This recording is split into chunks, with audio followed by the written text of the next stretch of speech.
Uy, kayo na naman? Sigaw ng tindera habang nakataas ang kilay. Utang na naman. Akala ko ba labanderang ng nanay niyo?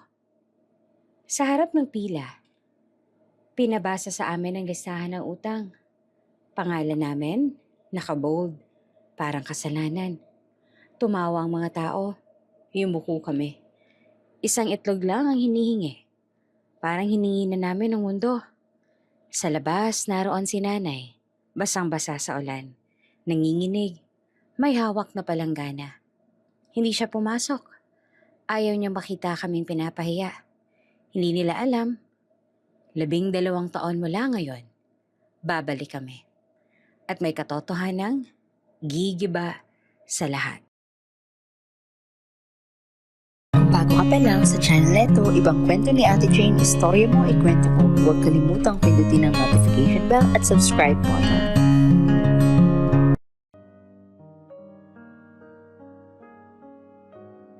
Payak lang ang buhay namin noon. Hindi kami mayaman, pero hindi rin kami nagugutom. May tatay kaming umuuwi tuwing may bakasyon. Nakauniforme, tahimik, pero buo ang presensya. Military siya. Sanay kaming maghintay. Sanay kaming magdasal tuwing aalis siya. Sabi ni nanay, ganun daw talaga ang buhay ng may sundalo sa pamilya. Hanggang isang araw, hindi na siya nakauwi. Walang kabaong, walang katawan. Isang tawag lang, isang balitang putol-putol. May engkwentro, hindi na po nakita. Malaking posibilidad. Hanggang doon na lang. Walang malinaw na sagot.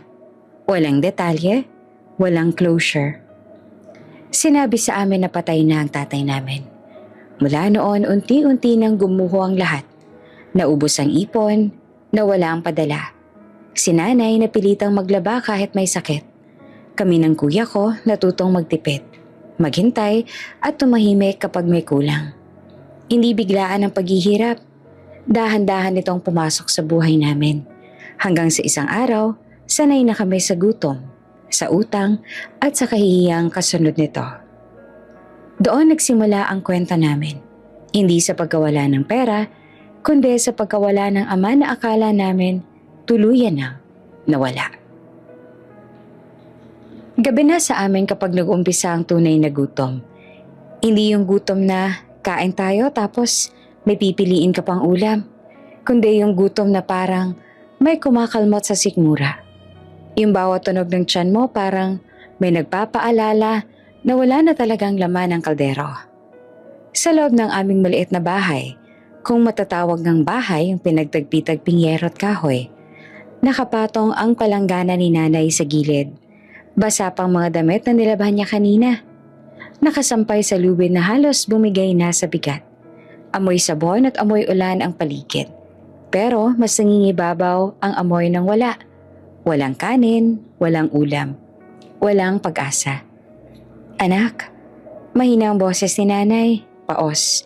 May ubo siyang pigil ng pigil buong araw. Yung ubo na parang ayaw niyang ipakita. Kasi baka lalo lang kami matakot. Pupunta ka muna kina Aling Mercy. Tumingin ako sa kanya. Nakapulupot sa leeg niya ang lumang bimpo, yung manipis na halos hindi na nakaka-absorb.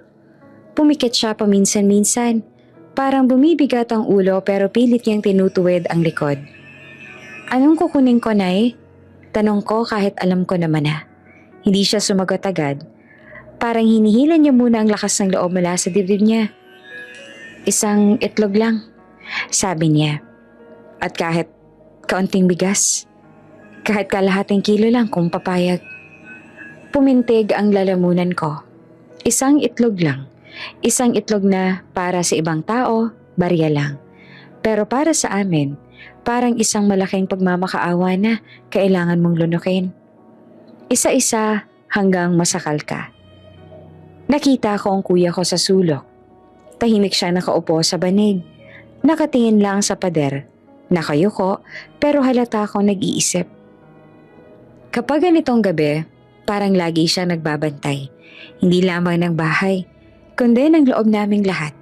Siya yung unang nasasaktan, pero siya rin ang unang nagtatago ng sakit para hindi namin makita. Bunso, mag-iingat ka.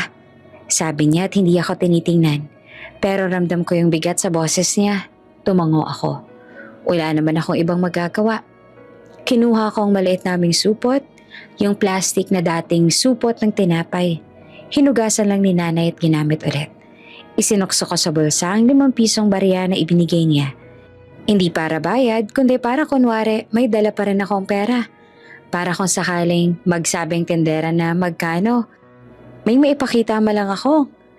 At hindi puro kahihiyan. Paglabas ko, sinalubong ako ng lamig. Umuulan na naman. Yung ulan na hindi basta pataka, kundi yung tuloy-tuloy.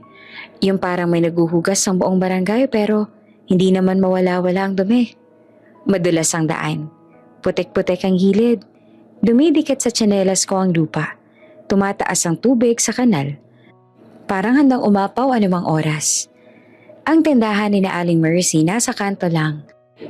Pero sa bawat hakbang ko, parang mas umahaba ang distansya. Kasi alam ko kung anong naghihintay sa akin doon. Alam ng buong lugar kung sino kami. Hindi dahil sikat kami, kundi dahil kilala kami sa isang bagay. Utang. Sa barangay namin, ang utang parang tatak. Kapag once na nasulat ka, hindi na basta nabubura. Kahit magbayad ka pa.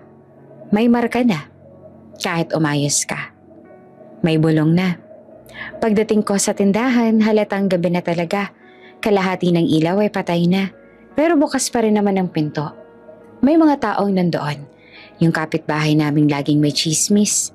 Yung 2 binatang tambay na laging nakatawa. Yung nanay na bumili ng toyo at suka. Yung batang hawak ang candy. Tumigil ako sa labas. Huminga ng malalim. Kaya mo to. Bulong ko sa sarili. Pero parang walang naniniwala. Kahit na ako. Pumasok ako. Aling Mercy? Mahina akong tawag. Hindi siya agad tumingin. Abala siyang magbilang ng barya. Tapos, suminghot pa na parang naiinis sa may pumasok. Ano? Sagot niya nang hindi pa rin umaangat ang mata. Lumapit ako sa counter. Kita ko ang mga garapon ng candy. Ang mga dilatang nakahanay. Ang mga itlog sa tray. Ang linis tingnan. Ang puti. Parang walang problema sa mundo. Pwede po sana mangutang? Sabi ko na halos hindi lumalabas ang boses. Isang itlog po at kaunting bigas. Doon na siya tumingin. At doon nagsimula yung bahagi na gusto kong tumakbo na lang pauwi at magtago sa ilalim ng banig. Ha? Tumaas ang kilay niya. Kayo na naman? Tumingin ng iba. Parang may biglang tumigil na tunog sa tindahan. Yung mga nagbabayad kanina biglang bumagal ang kilos. Yung tambay nagkatinginan. Gabi-gabi na lang ba? Sabi ni Aling Mercy. Malakas na. Utang na naman. Akala ko ba na bandera ang lanay mo? Ba't parang kayo lang yung may karapatan dito? Parang may kumurot sa dibdib ko. Labandera lang. Yung lang yon. Parang sampal na.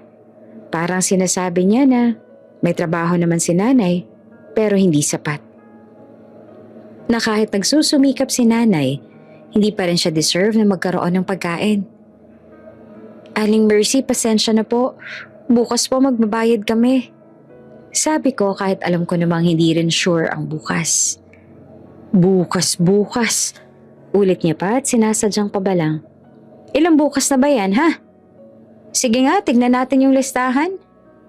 Tumalikod siya at kinuha ang lumang notebook na makapal. Yung may punit na cover. Binuksan niya, hinanap ang pahina.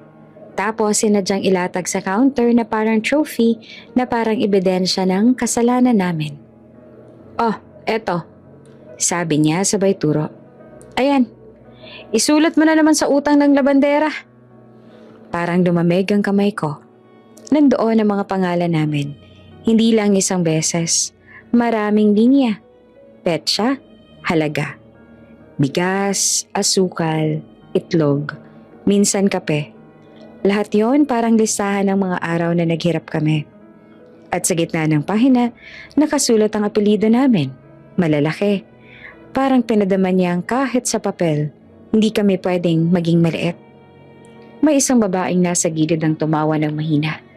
Hindi ko alam kung sinadya ba o napalabas lang, pero narinig ko. At sa utak ko, lumalakas yung tunog ng tawa niya na parang may echo. "Uy, ang kapal!" sabi ng isang tambay.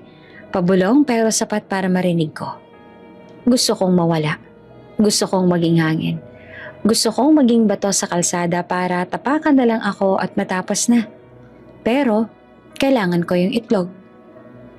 Kinuha ni Aling Mercy ang isang itlog mula sa tray. Dahan-dahan, pero parang sinadya niyang ipakita sa lahat na ito, utang na naman. Tapos kumuha rin siya ng bigas, hindi man lang kalahating kilo. Parang isang dakot nga lang sa supot. Tapos tinali ng mahigpit. "Ingat ha," sabi niya. Pero hindi yun paalala. Parang panlalait. "Baka mabasag. Utang yan. Huwag mong sayangin." Tumango ako. Hindi ko alam kung bakit ako tumango. Siguro dahil kapag mahirap ka, natututo kang tumango kahit masakit. Hinawakan ko ang itlog. Parang hawak ko ang buong kahihiyan namin. Mainit-init pa sa palad ko dahil sa ilaw ng tindahan. Pero pakiramdam ko, yelo. Paglabas ko, mas malakas na ang ulan. Parang may humahampas sa mukha ko na malamig na piraso ng hiya. Bumilis ang lakad ko, pero dahan-dahan pa rin ang hawak ko sa itlog. "Bunso!" May tumawag sa akin. Parang may tumawa pa ulit. Hindi ako lumingon. Nang makarating ako sa amin, naroon si nanay sa may pinto. Nakapayong ng lumang payong na may butas-butas. Basang-basa pa rin siya. Nanginginig. Parang naghihintay siya hindi sa itlog, kundi sa kung gaano na naman ako ang sinaktan. Pagkakita niya sa akin, ngumiti siya ng pilit. Yung ating ginugupit ang sariling puso para hindi kami mabasag. "Nakuha mo, anak?" tanong niya. Tumango ako. Inabot ko ang itlog at supot ng bigas.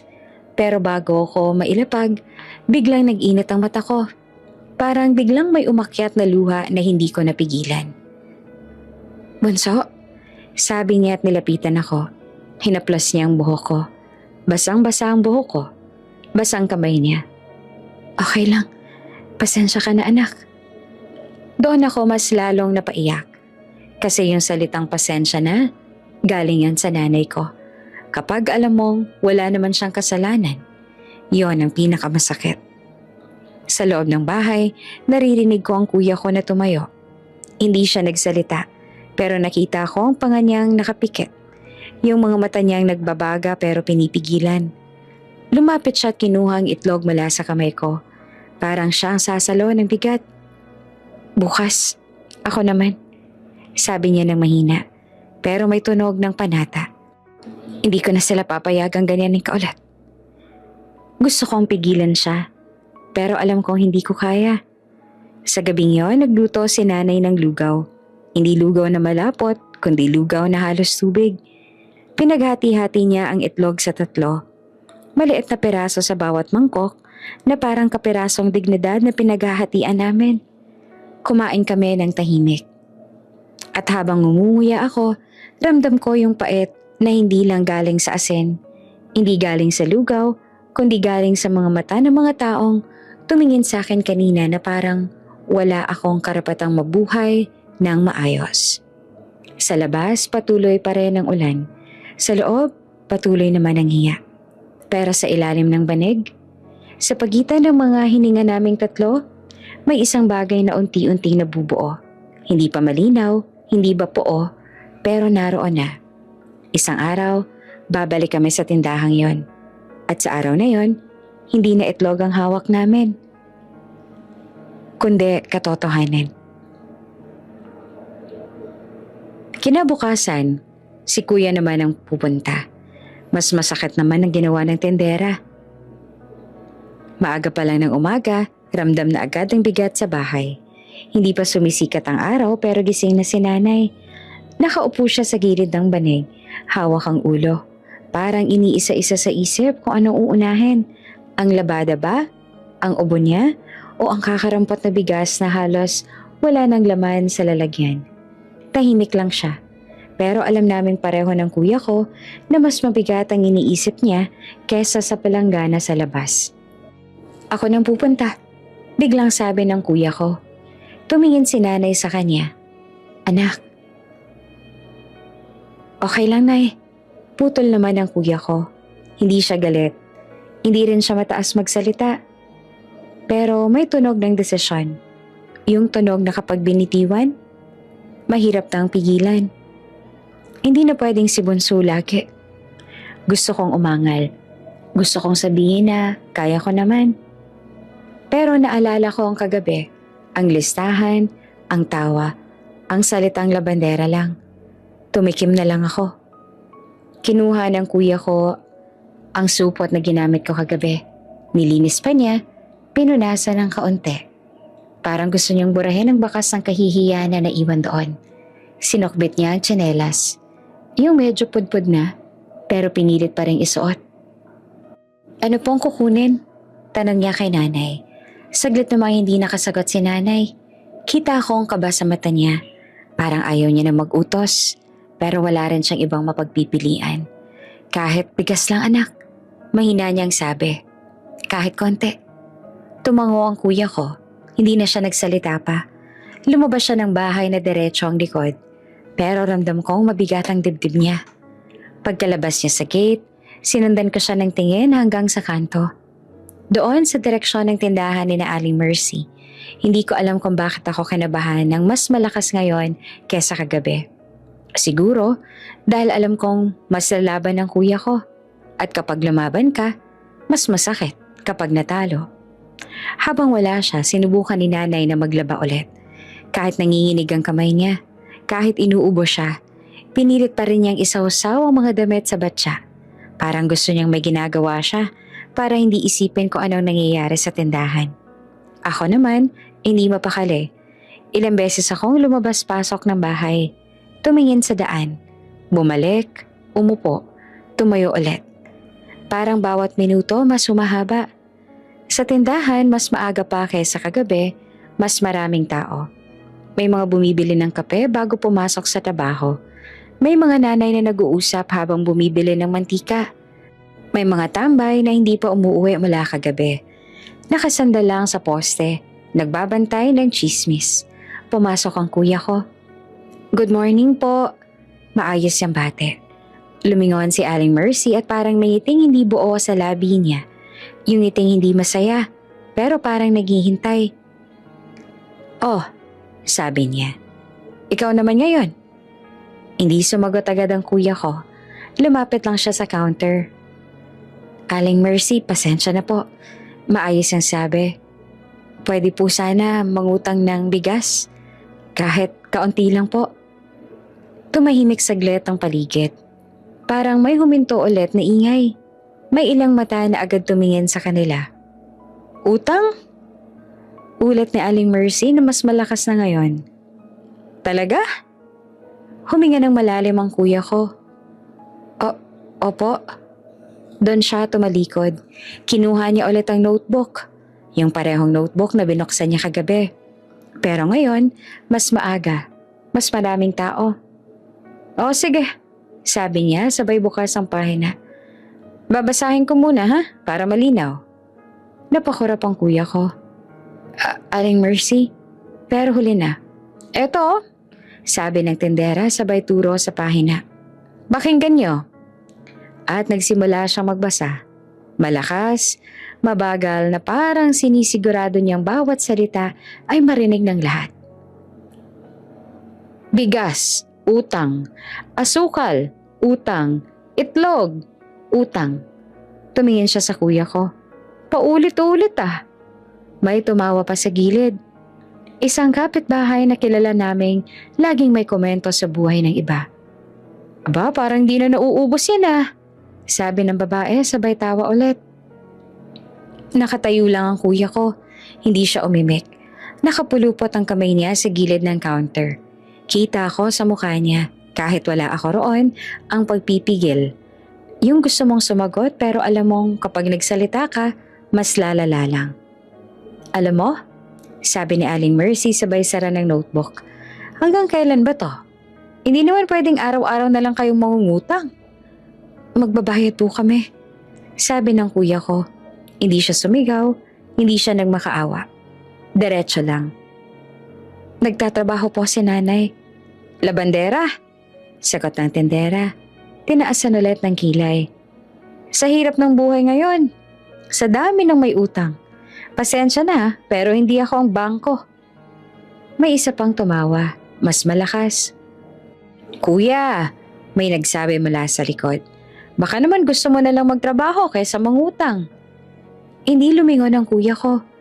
Parang ayaw niyang bigyan ng mukha ang mga salitang yon. Hindi na. Biglang sabi ni Aling Mercy. Hindi na muna ako magpapautang. Tama na yan. Parang may bumagsak sa dibdib ng kuya ko. Kahit konti lang po. Pilit niya. Kahit kalahating kilo. Umiling ang tendera. Hindi na. Uwi ka na. Tahimik ang sandaling sumunod. Walang nagsalita. Walang umusad. Parang lahat hinihintay kung ano ang gagawin ng kuya ko. Kung magmamakaawa ba, kung magagalit ba, kung iiyak. Pero wala siyang ginawa. Tumango lang siya. Mabagal. Parang tinatanggap ang isang desisyon na hindi naman niya pinili. Sige po, sabi niya. Pasensya na po sa abala. At lumabas na siya ng tindahan. Walang dala, walang supot, walang bigas, walang itlog. Kundi isang pakiramdam na mas mabigat pa sa bitbit ko kagabi. Pagdating niya sa amin, nakita ko kaagad ang mukha niya. Hindi siya umiiyak, hindi rin siya galit. Pero may kakaibang katahimikan sa mga mata niya. Yung katahimikan na parang may nasirang parte sa loob. Kuya, tawag ko. Umiling lang siya. Wala. Napaupo si nanay. Parang nawala ng lakas ang tuhod niya. Anak, mahina niyang sabi. Okay lang, Nay. Sabi ng kuya ko. Pero halata ako hindi okay. Kain na lang tayo mamaya. Paano? Tanong ni nanay na halos pabulong. Hindi sumagot ang kuya ko kaagad. Umupo lang siya sa banig, tumingin sa sahig. Sa labas naririnig ko ang ulan na muling bumukos. Mas malakas ngayon, parang sinasabayan ng bigat sa loob ng bahay. At doon ko unang nakita ang kamay ng kuya ko na bahagyang nanginginig. Hindi dahil sa lamig, kundi dahil sa hiya na pilit niyang nilunok para sa amin. Hindi pa rin tumigil ang ulan kinabukasan. Parang sinasadya nitong manatili. Parang ayaw umalis hanggang siguraduhin itong ramdam namin ang bawat patak. Basa ang bakuran, putik ang paligid, at ang hangin malamig na parang diretso sa buto. Sa loob ng bahay, narinig ang ubo ni nanay.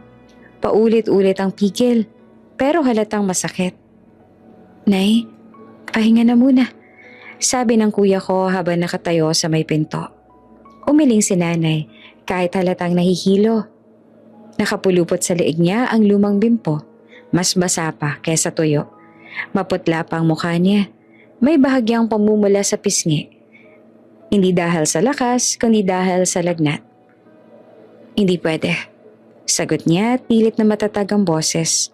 Kung hihinto ako ngayon, anong kakainin natin bukas? May hawak na siyang bareta, yung kahoy na kupas ng kulay. Makinis na sa gitna dahil sa tagal ng gamit. Ilang beses na naming sinabi na palitan niyon pero lagi niyang sinasagot, pwede pa yan. Tulad ng lahat sa buhay namin, laging pwede pa, kahit hindi na dapat.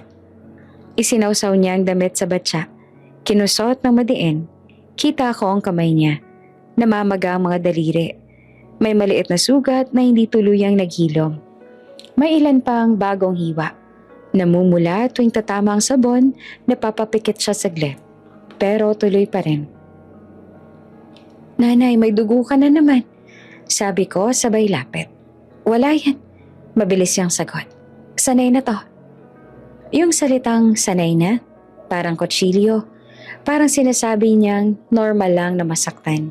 Normal lang ang manginig. Normal lang ang magkasakit. Basta may mailaban ka sa gutom. Sa gilid ng bakuran, nagbantay kami ng kuya ko. Nakaupo kami sa bangkong kahoy. Hawak ang lumang payong na itinukod namin sa gilid ng batya para hindi mapasukan ng ulan ang labada. Dapat Nasa eskwelahan kami. Dapat may baon kaming lapis, papel, at oras para mag-aral.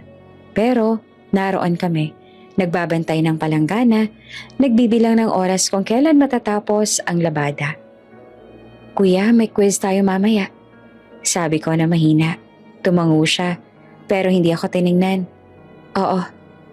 Alam kong pareho naming alam na hindi kami papasok. Hindi ngayon. Hindi habang nanginginig si nanay sa harap namin. May isa pang ubo si nanay na mas malakas. Napahinto siya saglit. Sumandal sa gilid ng batya. Hinawakan niya ang dibdib niya. Huminga ng malalim. Akala ko, hihinto na siya. Pero hindi. Kinuha niya ulit ang bareta. Kusot, banlaw, piga. Paulit-ulit. Parang makina na ayaw tumigil. Kahit paubos na ang langis. Nay, please. Sabi ng kuya ko na lumapit. Ako na muna. Ako na maglalaba. Napatayan si nanay sa kanya. May ngiting pilit. May halong lungkot. Hindi mo yan trabaho, anak. Trabaho nating lahat ang mabuhay, nay. Sagot naman ng kuya ko, pero buo. Umiling si nanay. Mag-aral ka. Iyan ang trabaho mo. Tahimik kaming lahat sandali. Ang ulan ay nagsalita para sa amin. Sa bawat hampas ng ulan sa yero, parang may kasamang tanong. Hanggang kailan? Lumipas ang oras, lumamig ang hangin. Lumamig din ang kamay ni nanay. Nakita ko siyang nanginginig na hindi lang dahil sa ulan, kundi dahil sa lagnat. Pero tuwing tatanungin namin siya kung okay lang, lagi niyang sagot, konti na lang. Konti na lang. Ilang beses na naming narinig yan. Nang matapos ang huling piga, napaupo siya sa bangko. Parang biglang naubos ang lakas. Huminga siya ng mabilis. Parang hinahabol ang hangin. Nay? Tawag ko. Okay lang. Sabi niya agad pero pumikit siya sandali. Sandali lang. Tinakpan siya ng kuya ko ng tuwalya. Ako naman kinuha ang baso ng tubig at inabot sa kanya. Nanginginig ang kamay niya habang umiinom. Nay, may lagnat ka talaga. Sabi ko. Lilipas din yan. Sagot niya naman. Huwag kayong mag-alala. Pero nag-alala kami. Kasi alam namin ang ibig sabihin na ang lilipas din. Minsan, hindi. Pagpasok ng hapon, hindi na siya naglaba pa. Pero hindi na rin siya humiga. Umupo lang siya sa loob. Nag-aayos ng mga damit na tuyo na. Parang ayaw niyang huminto ng tuluyan. Makasakaling kapag huminto siya, may masamang mangyari. Kami ng kuya ko naglatag ng mga notebook sa sahig. Sinubukan naming mag-aral pero sa totoo lang, wala kaming maintindihan. Ang mata namin kay nanay pa rin. Tuwing uubo siya, napapatingin kami. Tuwing mapapahawak siya sa dibdib niya, napapahinto kami sa pagsusulat. Kuya, bulong ko. Paano kung magkasakit si nanay ng malala?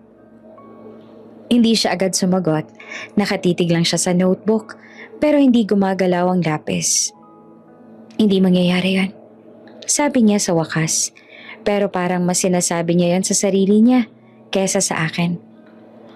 Kinagabihan kumain kami ng kaunting lugaw. Mas konti pa kaysa sa kagabi. Hindi na nagkunwaring busog si nanay ngayon. Halata ang pagod sa mukha niya.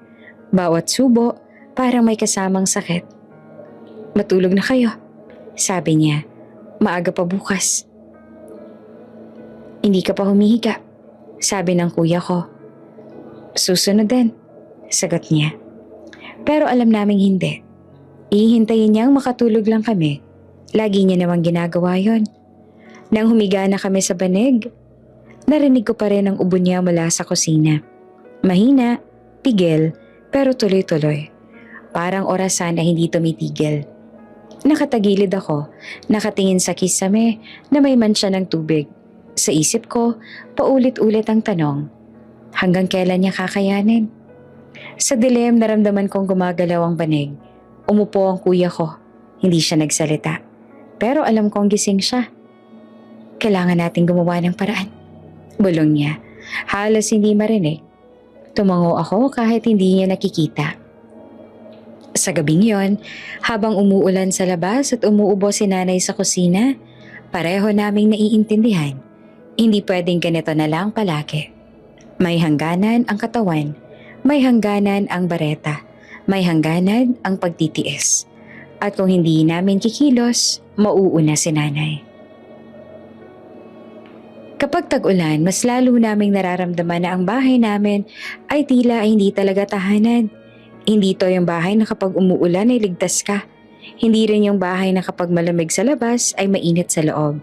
Sa amin, kapag bumuhos ang ulan, parang kasabay nitong bumubuhos ang lahat ng problema. Gabi na naman, madilim na ang paligid. Pero hindi dahil sa gabi lang, wala kaming kuryente. Matagal na.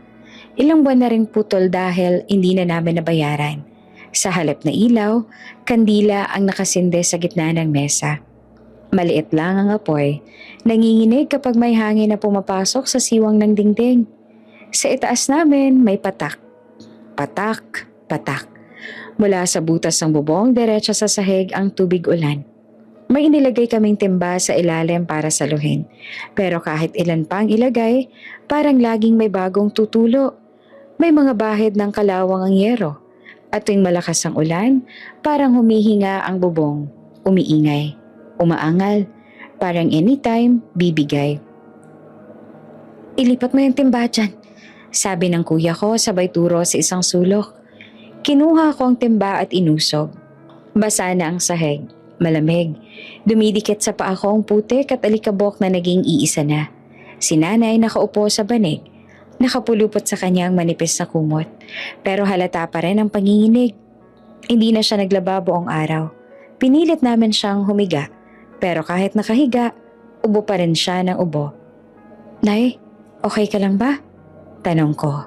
Tumango naman siya. Okay lang.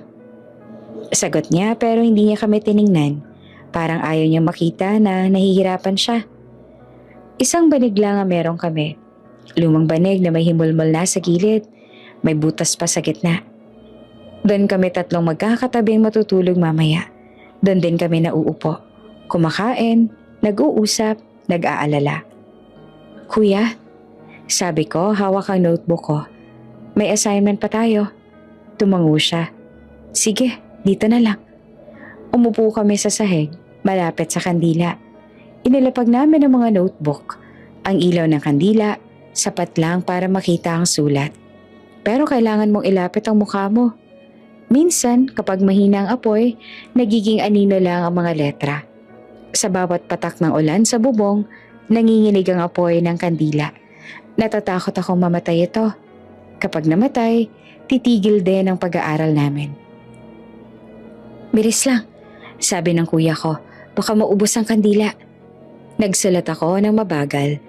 Hindi dahil hindi ko alam ang sagot, kundi dahil nanginginig ang kamay ko sa lamig.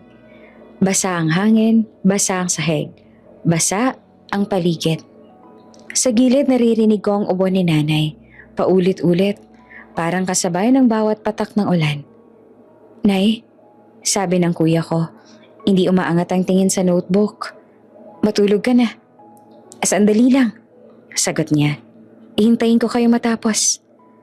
Alam naming hindi siya makakatulog hanggat gising kami. At alam din naming hindi siya makakatulog ng maayos kahit matulog na kami. May biglang mas malakas na patak.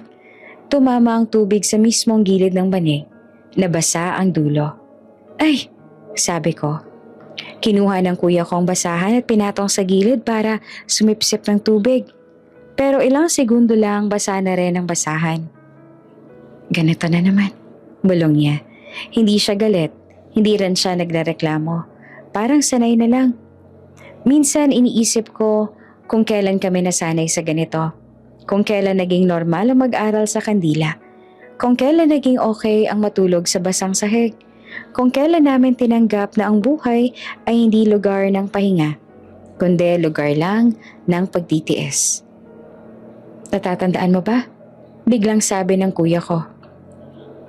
Nung bata pa tayo, napatingin ako sa kanya. Alin? Nung hindi pa ganito kalala. Sabi niya, nung buo pa ang bubong. Tumango naman ako.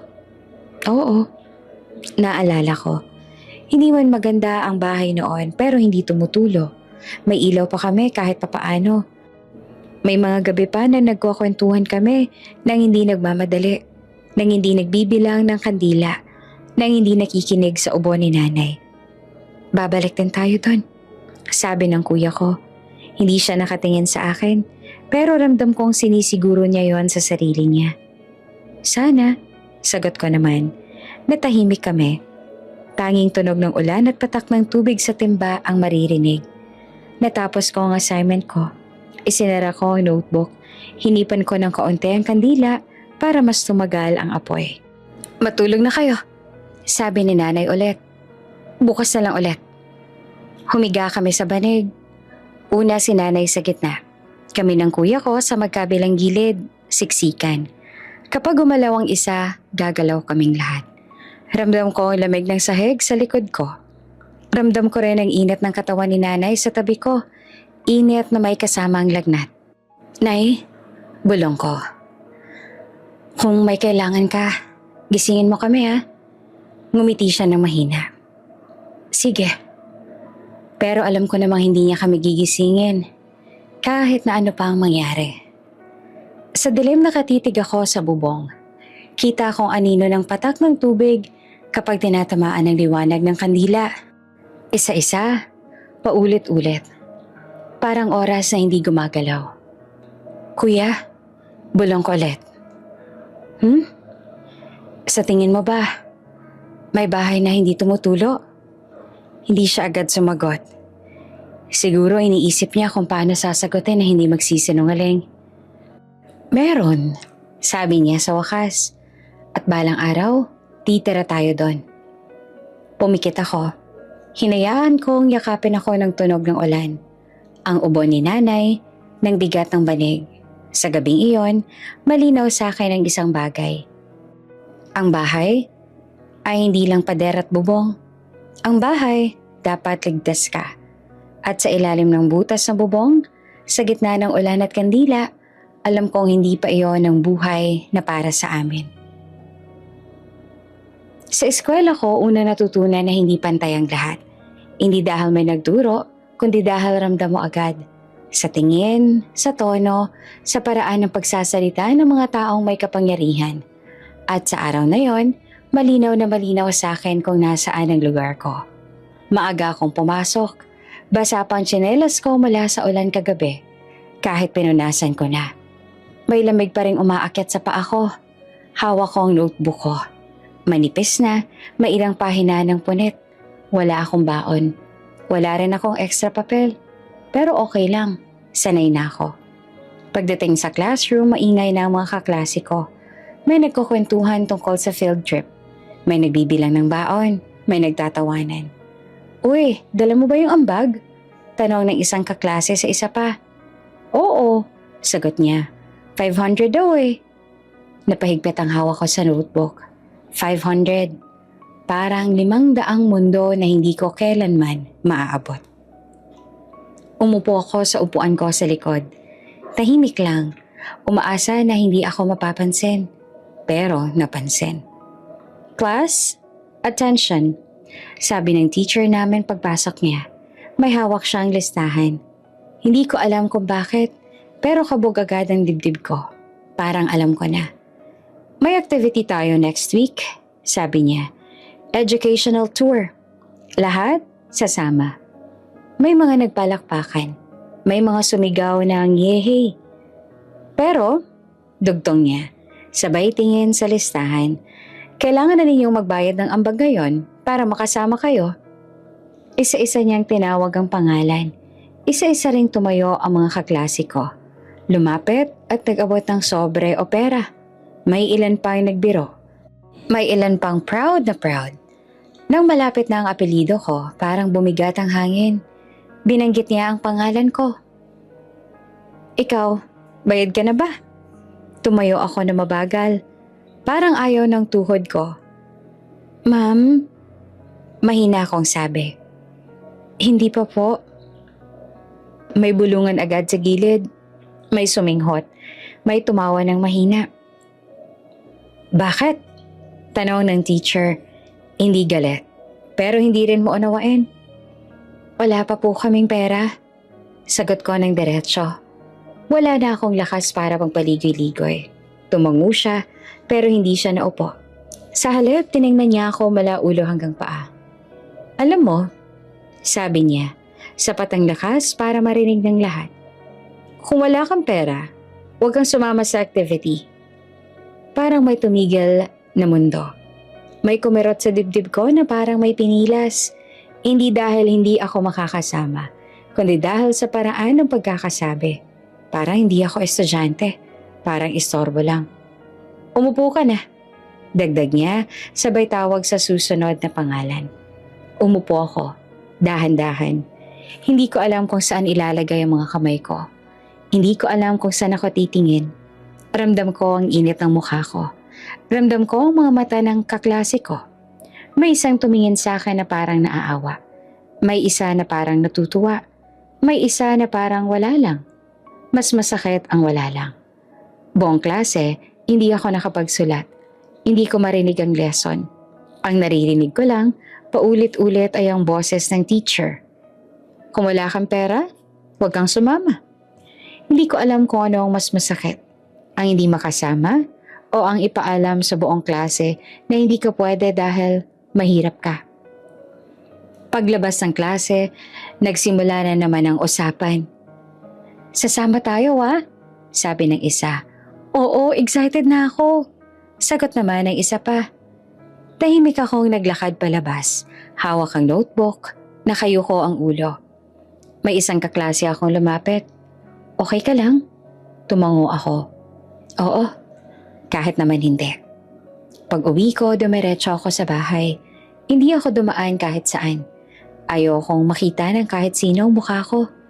Pagdating ko, nakita ko si nanay. Nakaupo siya sa bangko. Nagbabalat ng kaunting gulay na nakuha niya sa kapitbahay. May ubo pa rin siya, pero mas mahina na kesa kahapon. Oh, anak, sabi niya sabay ngiti. Kamusta sa school? Huminga ako ng malalim. Gusto kong sabihin, gusto kong ilabas. Pero nang makita akong sugat sa kamay niya, ang payat niyang braso, ang pagod sa mata niya, hindi ko kaya. Ayos lang po, sagot ko. Ngumiti siya. Mabuti naman. Umupo ako sa gilid, tahimik, pinagmasdan ko siya. Hindi ko alam kung paano sasabihin na may ambagan, na hindi ako makakasama, na pinahiya ako. Ayoko na madagdagan pa ang bigat sa dibdib niya. Kinagabihan habang kumakain kami ng kaunting kanin at asin, narinig ko ang kuya ko na nagtanong, "May activity kayo sa school?" Napatingin ako sa kanya. Parang alam niya na. Meron. Sagot ko na pilit normal ang tono. Sasama ka? Tanong niya. Umiling naman ako. Hindi na? Bakit? Tanong ni nanay na nag-aalala.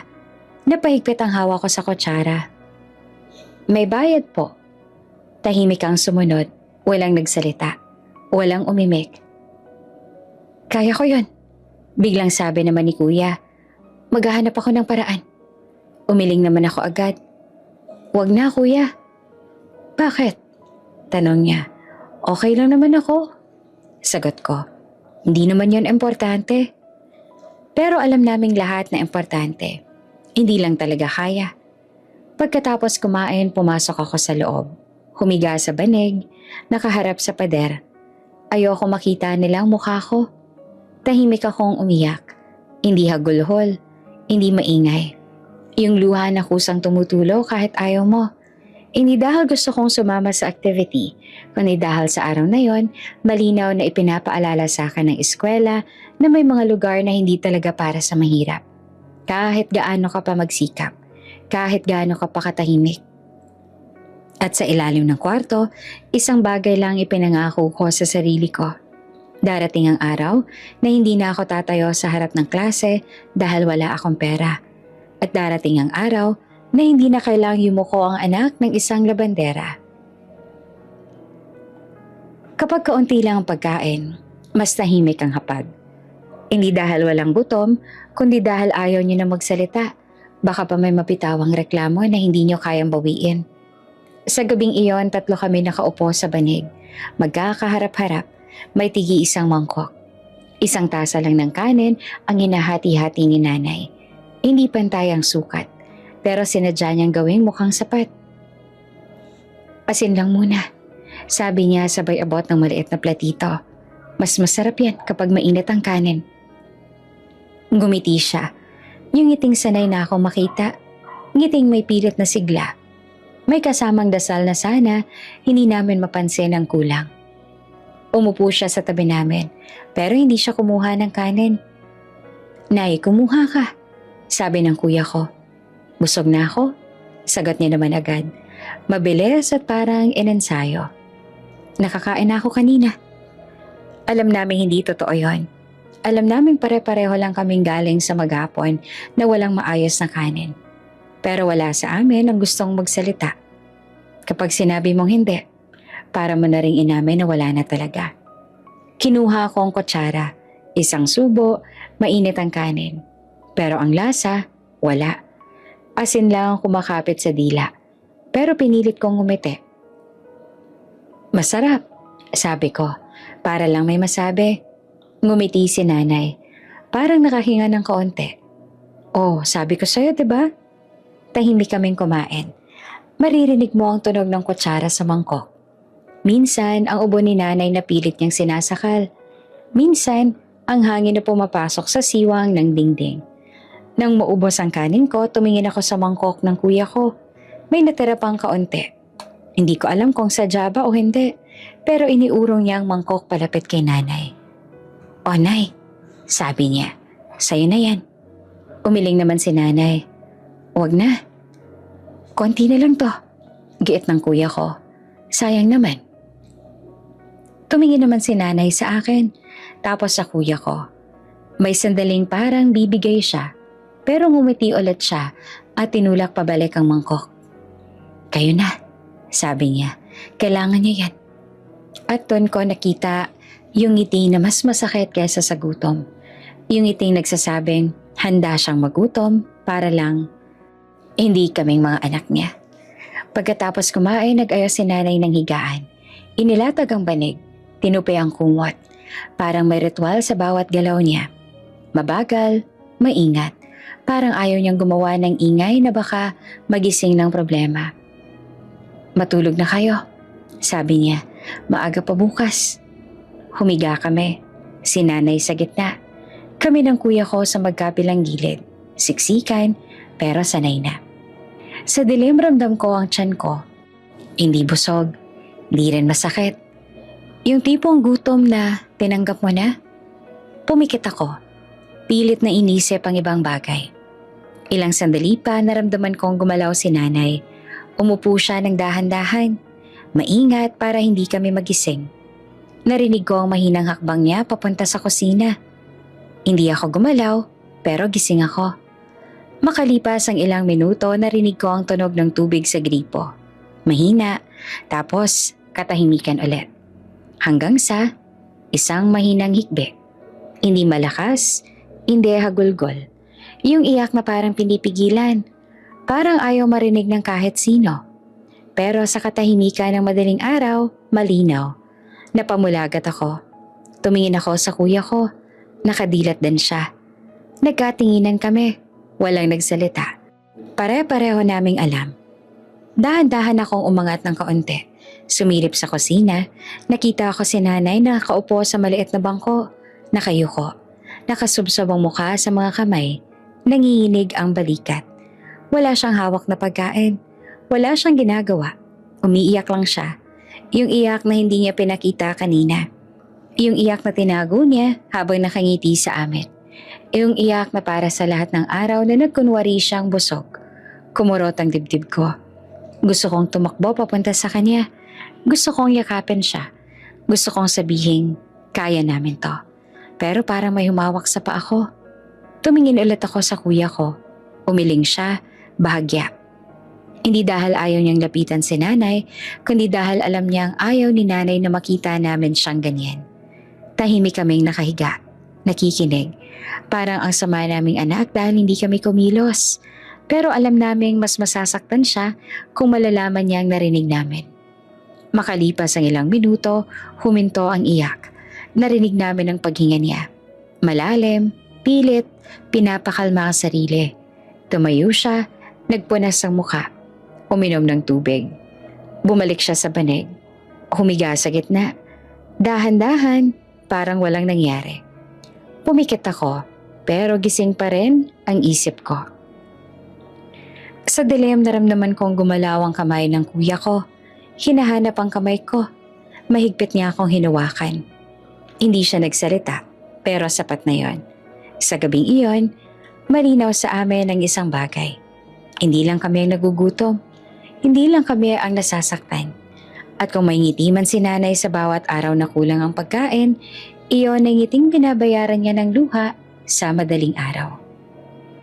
Doon sa pagitan ng gutom at katahimikan, mas lalo naming naunawaan kung bakit kailangan naming tumayo. Kahit masakit, kahit maaga para sa kanya. Maaga pa lang alam ko nang may mali. Hindi dahil may sinabi si nanay, kundi dahil mas tahimik siya kaysa dati. Karaniwan kahit may ubot lagnat, gumagalaw pa rin siya. May ingay ang palanggana. May tunog ang bareta. May ritmong paulit-ulit. Pero nung umagang iyon, parang mabagal ang lahat. Nay, tawag ko mula sa loob. Magpahinga ka muna. Dito lang ako. Sagot naman niya mula sa bakuran. Tatapusin ko lang to. Lumabas ako. Nakita ko siya nakayuko sa batya. Maputla ang mukha niya. Mas maputla kaysa kahapon. May pawis sa noo kahit malamig ang hangin. Nanginginig ang kamay niya habang pinipiga ang damit. Nanay, sabi naman ng kuya ko at lumapit. Sabi namin, pahinga ka muna. Ngumiti siya pero hindi na buo. Konti na lang.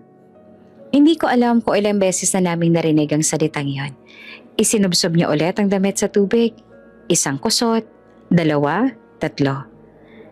Tapos, bumagal ang galaw niya. Parang napahinto ang mundo sa isang iglap. Binitawan niya ang damit. Napahawak sa gilid ng batya. Tumingala siya, pero parang hindi niya kami nakita. Nay, sabay naming tawag.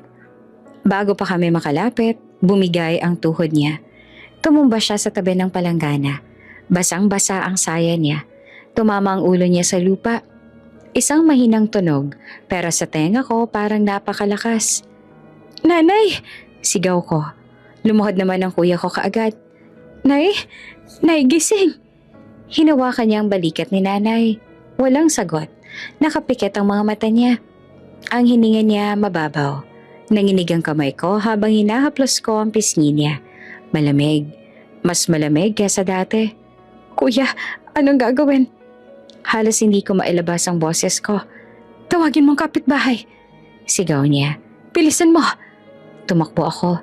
Hindi ko na alam kung kanino ako kakatok. Basta kumatok ako. Sumigaw. Humingi ng tulong. May isang kapitbahay ang lumabas. Tinulungan kaming buhatin si nanay. Pinaharam kami ng kariton. Doon namin siya inilagay. Balot ng tuwalya at kumot. Sa klinik, sabi ng kuya ko. Doon muna. Itinulak namin ang kariton sa putikang kalsada. Mabagal, madulas. Pawis na pawis ang kuya ko. Ako naman, hawak ang kamay ni nanay. Paulit-ulit na tinatawag ang pangalan niya. Nahigising? Bulong ko. Andito lang kami. Pagdating namin sa maliit na klinik, sinalubong kami ng amoy ng gamot at linoleum. May ilang pasyente na rin sa loob. Tumakbo ang kuya ko sa counter. Dok, tulungan niyo po kami. Sabi niya na hinihingal. Nahimatay po ang nanay namin. Lumapit ang nurse. Tiningnan si nanay. Sinilip ang mata. Pinakinggan ang dibdib. May lagnat, sabi niya. Kailangan ng check-up at gamot. Tumango ang kuya ko. Opo. May pambayad ba kayo? Tanong ng nurse. Tahimik ang sumunod. Nagkatinginan kami ng kuya ko. Wala kaming dalang pera. Wala, kahit barya. Wala po, sagot ng kuya ko na mahina. Pero pwede po bang? Umiling ang nurse. Pasensya na, kailangan muna ng bayad. Dok, singit ko na umiiyak na. Please po, nahihirapan na po siya. Tumingin ang nurse sa akin. May bahid ng awa, pero may distansya rin. Sorry, pero may patakaran kami. Babayaran po namin. Giit ng kuya ko. Maghanap po kami. Hindi pwede, hindi to charity. Parang may humampa sa dibdib ko. Hindi ko alam kung galit ba yon o hiya ang mas nangingibabaw. Please, ulit ng kuya ko. Nanay po namin yan. Tahimik lang ang sagot. Isang iling. Tinulak namin palabas ang kariton. Parang mas mabigat ngayon ang katawan ni nanay. Parang bawat hakbang may kasamang takot. Sa labas ng klinik, umuulan na naman. Pumatak ang ulan sa mukha ko. Hinaluan ng luha. May lumapit na matandang doktor. Dalhin niyo na lang sa public hospital, sabi niya. Pero kailangan niyo muna ng referral o reseta. Binigay niya sa amin ng isang papel. Referral, mga salitang hindi ko maintindihan. Kasabay ng reseta ng mga gamot na parang banyaga. Salamat po, sabi ng kuya ko na halos pabulong. Lumayo ang doktor. Naiwan kami sa labas. Umiiyak ang ulan. Tahimik si nanay. Hawak ng kuya ko ang reseta. Hiwalay na ang kamay niya sa lakas ng pagkakahawak. Ano gagawin natin? Tanong ko. Hindi naman agad siya sumagot. Tumingin siya sa klinik. Tumingin sa daan. Tumingin kay nanay. Hahanap tayo, sabi niya sa wakas. Magmamakaawa kung kinakailangan. Naglakad kami. Klinik to butika. Butika to tindahan. Paulit-ulit ang tanong. Pwede po ba utang? Wala po kaming pera ngayon eh. Babayaran po namin. Paulit-ulit din ang sagot. Di pwede. Pasensya na. Hindi kami nagpapautang ng gamot. Sa huli, naupo kami sa labas ng isang butika. Basa, pagod, talunan. Hawak ko ang reseta. Parang papel lang. Pero para sa amin, parang buhay. Naupo ang kuya ko sa bangketa. Tinakpan niya ang mukha niya ng mga kamay. Hindi siya umiiyak na malakas, pero nanginginig ang balikat niya. Kuya, tawag ko. Tumingala siya, pula ang mata. Pagod, galit, takot. Kasalanan ko, sabi niya. Dapat pinahinto ko siya. Umiling ako. Hindi. Pero pareho naming alam, walang may kasalanan. Walang dapat sisihin, pero may bumagsak pa rin.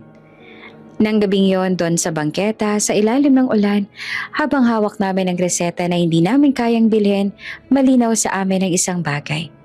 Hindi lang pala kahihiyan ang kahirapan. Minsan, buhay ang kapalit. Gabi na nang makauwi kami. Hindi ko na alam kung paano kami nakabalik sa bahay. Ang alam ko lang, buhat-buhat namin si nanay. Salitan, dahan-dahan, parang anumang maling galaw ay maaaring tuluyang bumigay ang katawan niya. Nilatag namin siya sa banig. Pinunasan ang mukha. Pinalitan ng basang damit. Hindi siya nagising agad. Mababa ang hininga. Parang inaakyat baba ang dibdib niya na parang hirap. Sa labas, tahimik ang barangay. Wala ng ulan.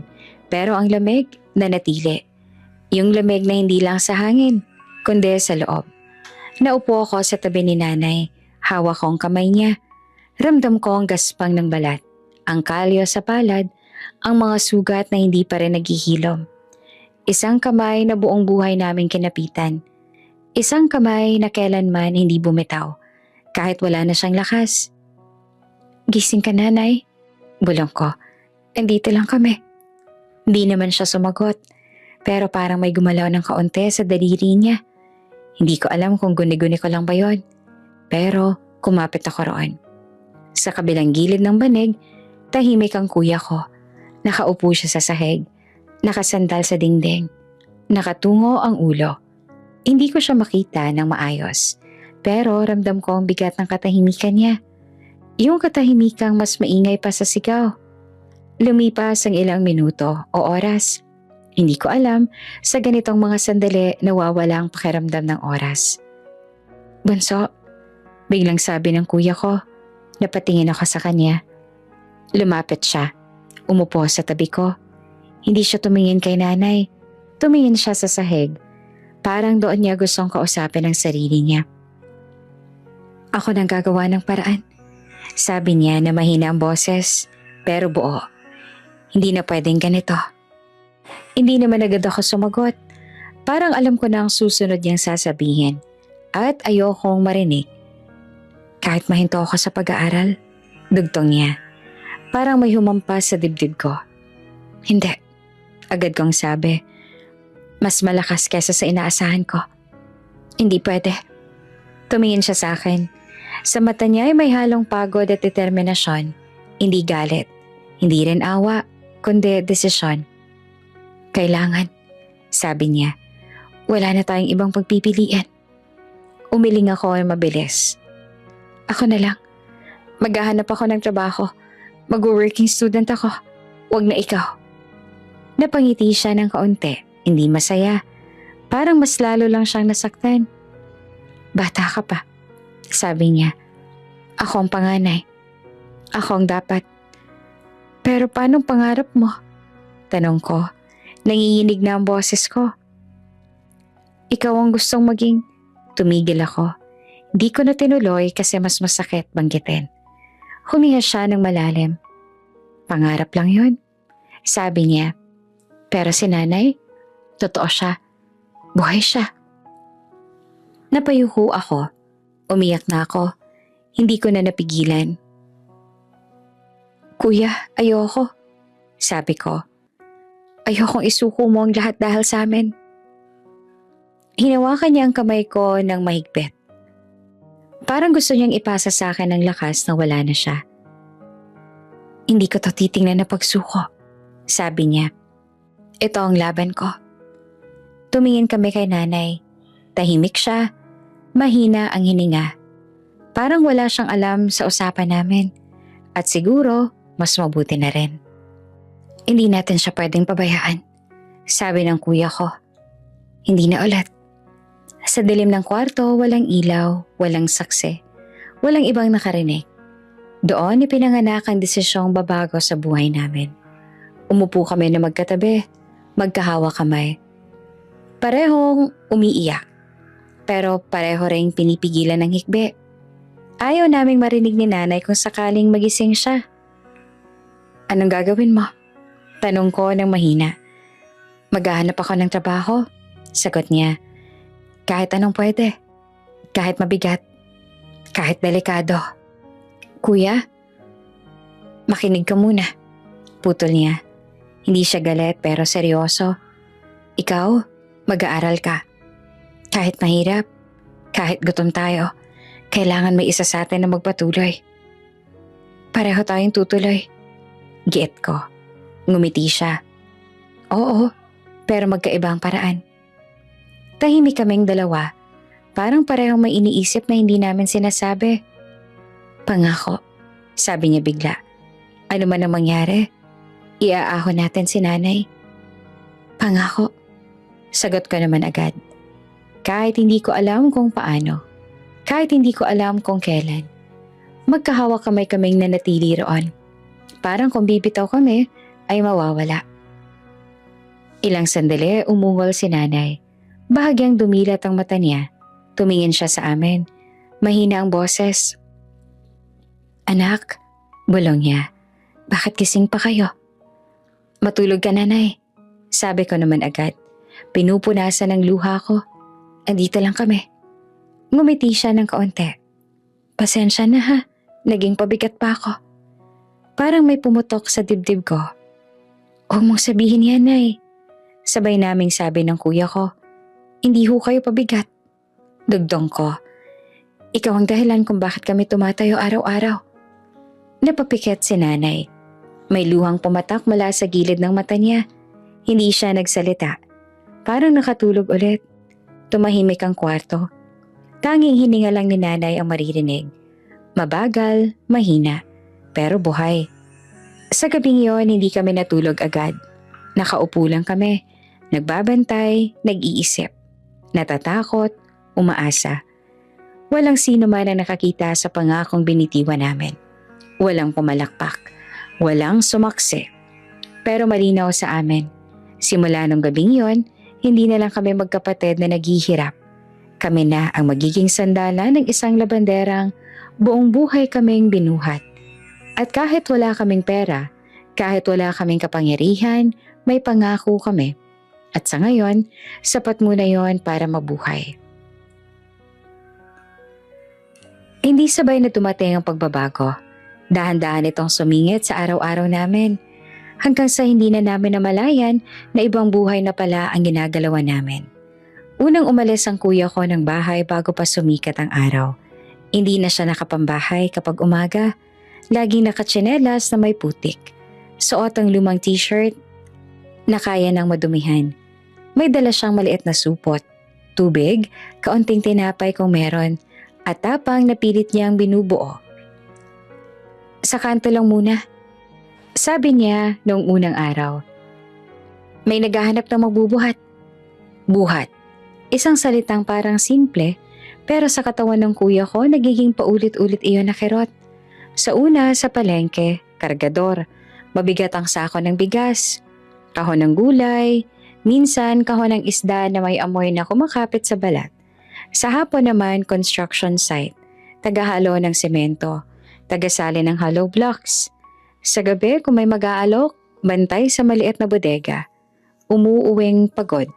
Madalas hindi na nagsasalita. Nauupo lang sa gilid ng banig. Hinahaplos ang mga kamay na namumula at may bagong paltos. Kapag tinatanong ko kung okay lang ba siya, lagi niyang sagot, ayos lang. Alam ko namang hindi. Ako naman, naghahanap ng pwedeng pasukan pagkatapos ng klase. Sa umaga, eskwela. Sa hapon, tindahan sa kanto. Tagalinis, tagabantay, minsan tagabalot ng mga paninda. Maliit ang bayad. Minsan pagkain lang. Pero tinanggap ko. Kailangan. May mga araw na halos hindi ko na maramdaman ang upuan sa classroom. Nakaupo ako sa likod, nakayuko. Pilit na binubuksan ang mata. Kapag nagtatawag ang teacher, nagigising ako sa sariling pangalan. Minsan napapagalitan. Bakit ka inaantok? Tanong niya minsan. Hindi ka ba nakatulog? Tumango ako. Kahit ang totoo, natulog naman pero kulang. Kulang sa oras. Kulang sa lakas. Kulang sa pahinga. May mga kaklase naman ako nagtatawanan. May baon silang chichirya. May plano sila pagkatapos ng klase. Ako, ang plano ko ay kung paano tatagal ang katawan ko hanggang sa makauwi. Sa bahay, tahimik naman si nanay. Hindi na siya tulad noon na laging gumagalaw. Mas madalas na siyang nakaupo. Kapag may lakas, nag-aayos ng kaunting labada, konti lang, yung kaya niya lang. Kapag wala, nanonood lang siya sa amin. Parang binibilang ang oras ng pag-uwi namin. Nay, huwag mo na kami hintayin. Sabi ko minsan, magpahinga ka. Ngumiti siya, pero may lungkot sa mata. Hindi ako mapakali kapag wala kayo. Minsan naririnig ko siyang umiiyak sa gabi. Tahimik lang. Hindi tulad noon na gutom ang dahilan. Ngayon, guilt. Kasalanan ko to. Sabi niya minsan sa kuya ko. Akala niya hindi ako narinig. O hindi dahil sa akin. Hindi. Putol lang kuya ko. Huwag mo yan sasabihin. Pero alam naming pareho, dala-dala ni nanay ang bigat na yon. Na kami ang nagbabayad ng pagod dahil sa kanya, na kaming tumatanda ng maaga. Isang gabi, umuwi ang kuya ko na may pilay. Halata, pilit niyang tinatago. Pero kita ko sa paraan ng paglakad niya. Anong nangyari? Tanong ko. Natapilok lang. Sagot niya. Mabilis. Kinabukasan, pumasok pa rin siya. Kahit namamaga ang paa, kahit masakit, hindi siya tumigil. Hindi siya huminto. Parang may hinahabol siyang oras na ayaw maghintay. Ako rin, may mga araw na hindi ako nakakain bago pumasok. Kapag may natirang tinapay, hati kami. Kapag wala, tubig lang. Sa klase, sumasakit ang ulo ko. Umiikot ang paningin ko. Minsan, napasandal na lang ako sa pader sa hallway. Hinihintay humupa ang hilo. May isang teacher na kapansin. Kumain ka ba? Tanong niya minsan. Tumango naman ako. Sanay na ako magsinungaling para makaraos. Sa bahay, nagbabago rin ang oras. Mas maaga kaming natutulog. Mas maaga rin gumigising. Ang banig hindi na pahingahan. Parang checkpoint lang bago ulit lumaban kinabukasan. Kuya, sabi ko minsan habang nag-aayos kami ng gamit. Pagod ka na ba? Tumingin siya sa akin, ngumiti ng kaunti. Oo, pero okay lang. Hanggang kailan? Tanong ko. Huminga naman siya ng malalim. Hanggang kaya. Isang hapon umuwi ako na may kaunting barya. Inabot ko kay nanay.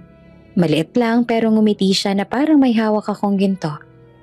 Salamat anak ha, sabi niya. Nanginginig ang boses. Pasensya na. Huwag ka na mag-sorry, sagot ko. Andito naman kami.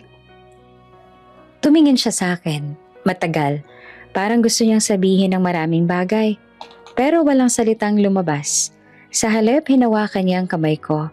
Mahigpit, parang takot siyang mawala ako. Sa mga panahong yon, hindi ko na malayang nagbago na pala ako. Hindi na ako yung batang tahimik lang sa likod ng klase. Hindi na rin ako yung natatakot magsalita. Natuto akong magbilang ng oras, ng lakas, ng pera. Natuto akong magtiis na hindi umiiyak sa harap ng iba. At ang kuya ko, hindi na lang siya si kuya. Siya na ang haligi, siya na ang bubong, siya na ang pader na sumasalo sa ulan. Pero may presyo ang lahat. May mga gabing hindi na kami nag-uusap. Hindi galit, kundi dahil pagod. May mga araw na pareho kaming tulala. Parang parehong may iniisip na hindi namin kayang sabihin. Sa katahimikan ng bahay, malinaw ang isang bagay. Masyado kaming maagang tumanda. Hindi dahil gusto namin, kundi dahil kailangan.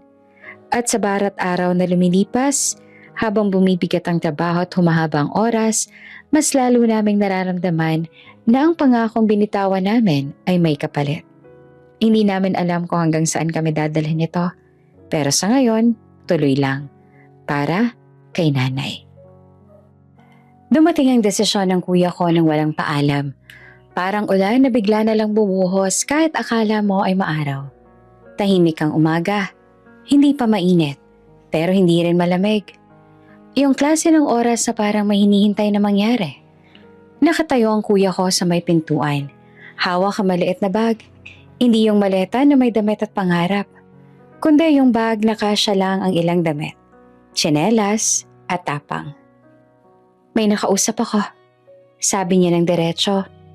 Hindi siya nakatingin sa amin. May trabaho sa malayo. Mas malaking kita. Napatingin ako sa kanya. Gaano kalayo? Huminga siya ng malalim. Malayo. Hindi niya na dinetalye. Parang ayaw niyang bigyan ng oras ang takot na baka sumunod. Si nanay naman nakaupo sa bangko. Hawak ang bimpo. Tahimik lang, pero kita ko agad ang pamumula ng mata niya. Parang kanina pa siya umiiyak bago pa namin marinig ang balita. Kailan ka aalis? Tanong ko. Pilit normal ang tono. Ngayon din, sagot niya. Parang may humila sa sikmura ako pababa. Ngayon? Ulit ko. Hindi man lang. Mas mahirap kapag pinatagal. Putol niya. Mas masakit. Tahimik ang bahay. Ang tunog lang ng hangin sa labas at ang mahinang tiktik ng tumutulong tubig mula sa gripo. Parang lahat nakikinig sa amin. May pamasahe ka ba? Tanong ni nanay sa wakas.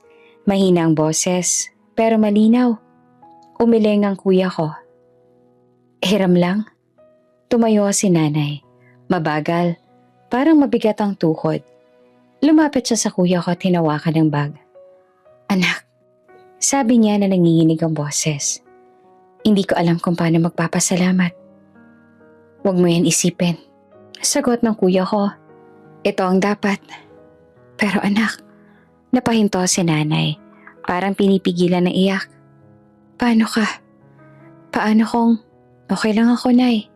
Mabilis niyang sagot. Kaya ko to. Alam naming lahat na walang siguradong kaya sa desisyong to. Pero wala rin namang ibang daan.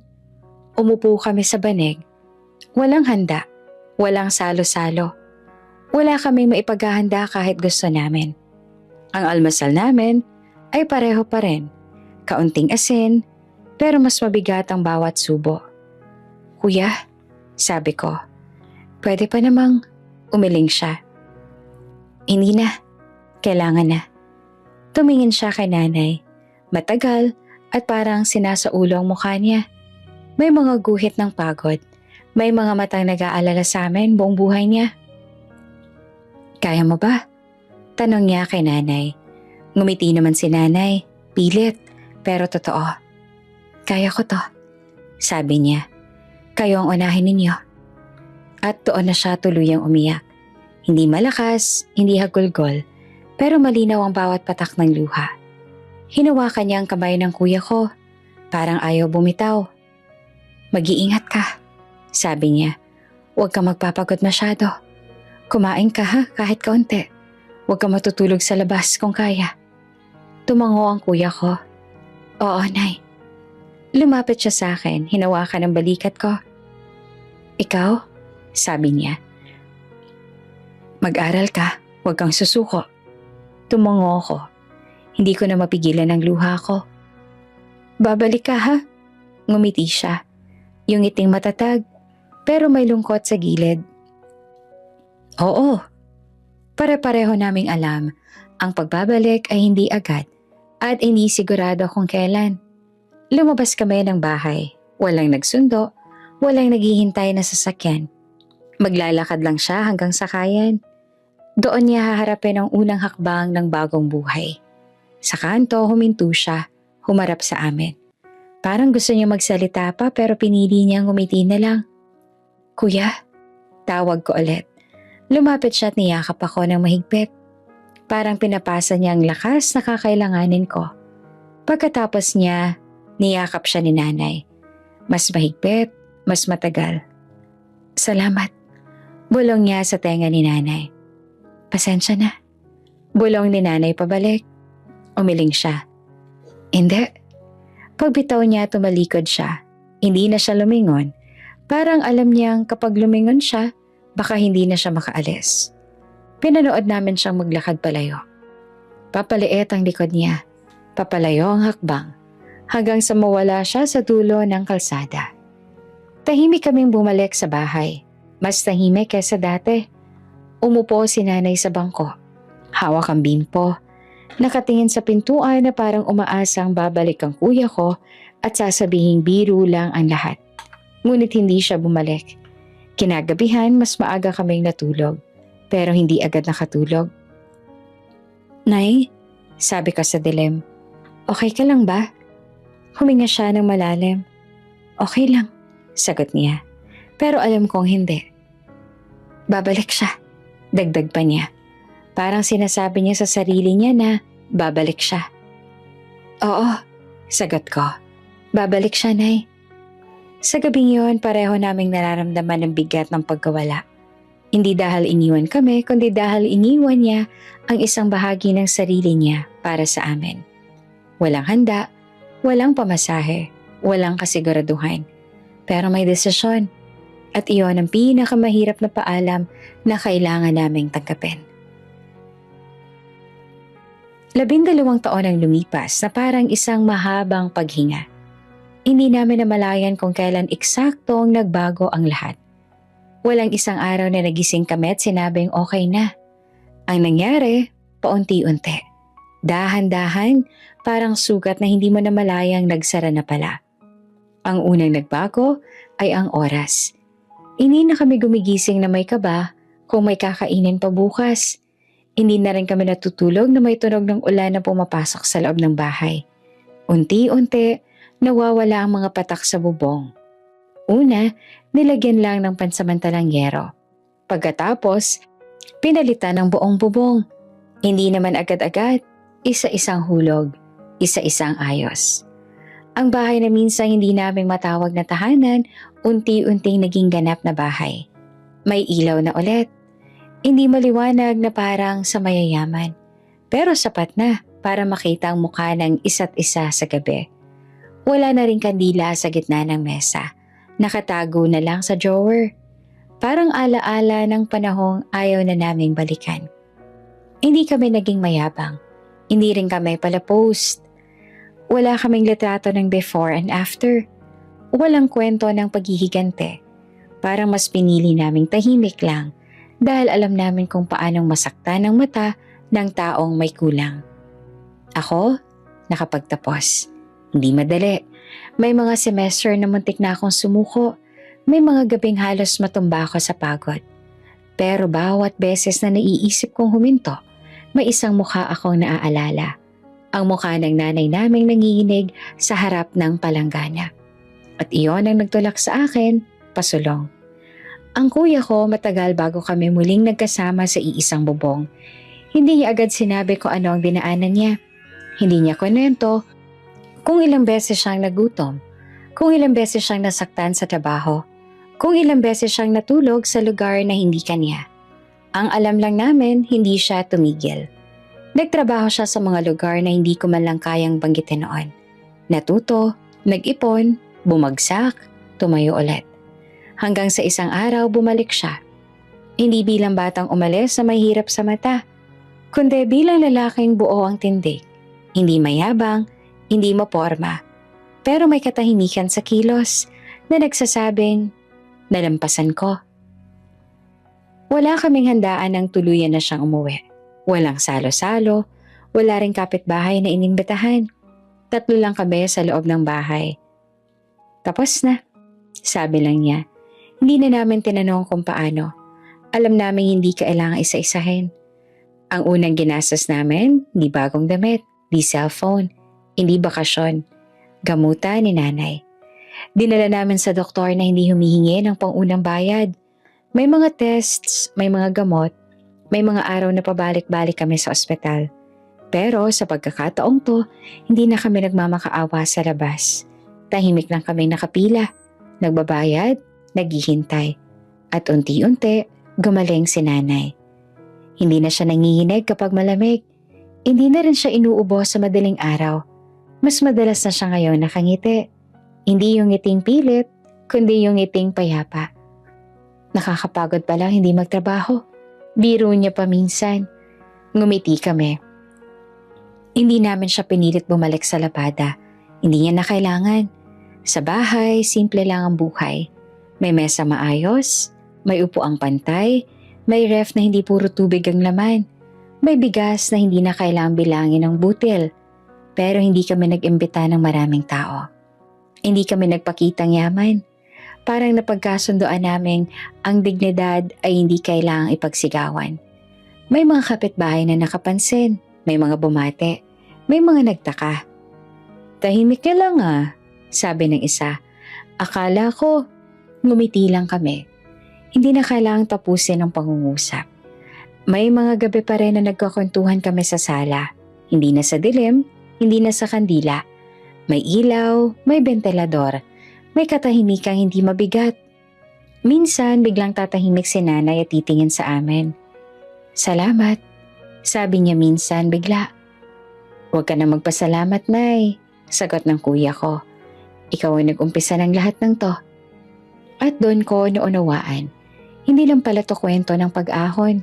Kwento ito ng pagbabalik ng dignidad. Ng pagwawasto sa mga panahong kami yumuyuko dahil wala kaming choice. Ngayon, kaya na naming tumayo. Hindi para ipakita sa iba, kundi para hindi na kailanman muling yumuko sa kahihiyan.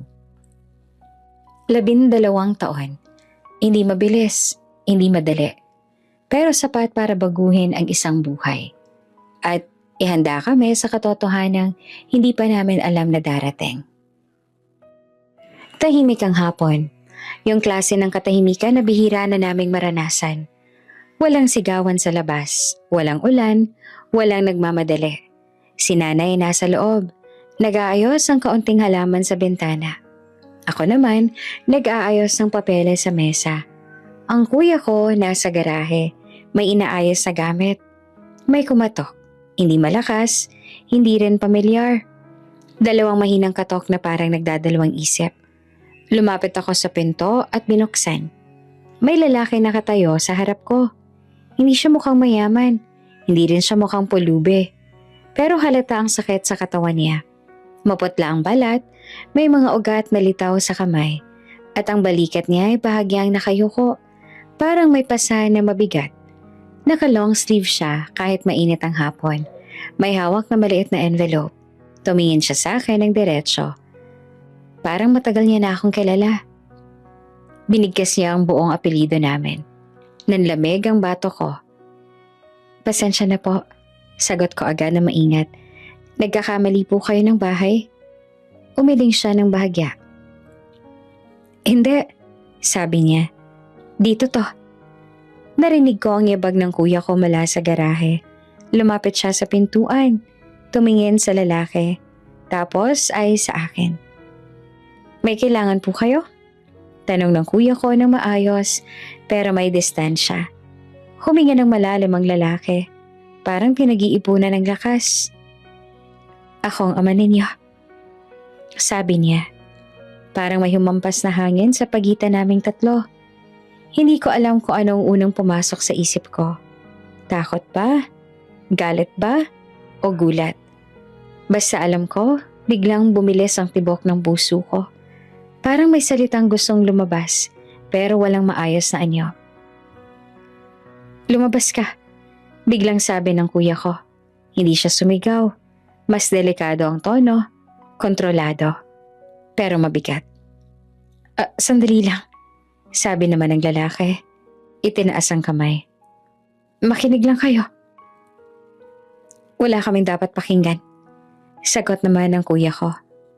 Wala kaming ama. Tahimik ang lalaki. Parang tinanggap ang tama ng mga salitang yon. Napatingin siya sa loob ng bahay. Banggit niya sa pangalan ng nanay. Andito ba siya? Wala. Sagot ko naman kaagad. Mabilis. Kahit naroon naman si nanay sa loob, ayoko makita niya ang lalaking ito. Pakiusap, sabi ng lalaki. Kahit kayo lang muna. Tumingin ako sa kuya ko. Kita ko ang galit sa mata niya. Yung galit na matagal na naghihintay ng pangalan. Sabihin mo na, sabi ng kuya ko. Anong kailangan mo? Huminga ulit ang lalaki. Umubo ng mahina. May sakit ako, sabi niya. At bago pa, kailangan niyong malaman ng totoo. Ang totoo? Ulit ng kuya ko na mapakla. 12 taon ka nang wala. Anong totoo pa bang kailangan naming malaman? Hindi agad sumagot ang lalaki. Inabot niya ang envelope at inabot sa akin. Hindi ko naman agad kinuha. Mga dokumento. Sabi niya. Birth records. Apelido ninyo. Hindi ko na kailangan silipin. Alam ko ng laman. Alam ko rin kung gaanong kabigat ang kahulugan. Bakit ngayon? Tanong ko ng mahina. Pero malinaw. Bakit ngayon ka lang lumitaw? Tumingin siya sa akin. Sa mata niya may pagsisisi. O baka pagod lang. Akala ko, mas mabuti nang mawala. Sabi niya. Nagkamali ako. Isang maikling tawa ang lumabas sa kuya ko. Walang saya. Oo, sabi niya. Nagkamali ka. May ingay mula sa loob. Si nanay.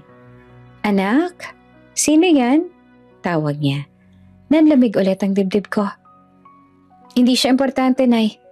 Sagot naman ng kuya ko kaagad at hindi na tumingin sa kanya.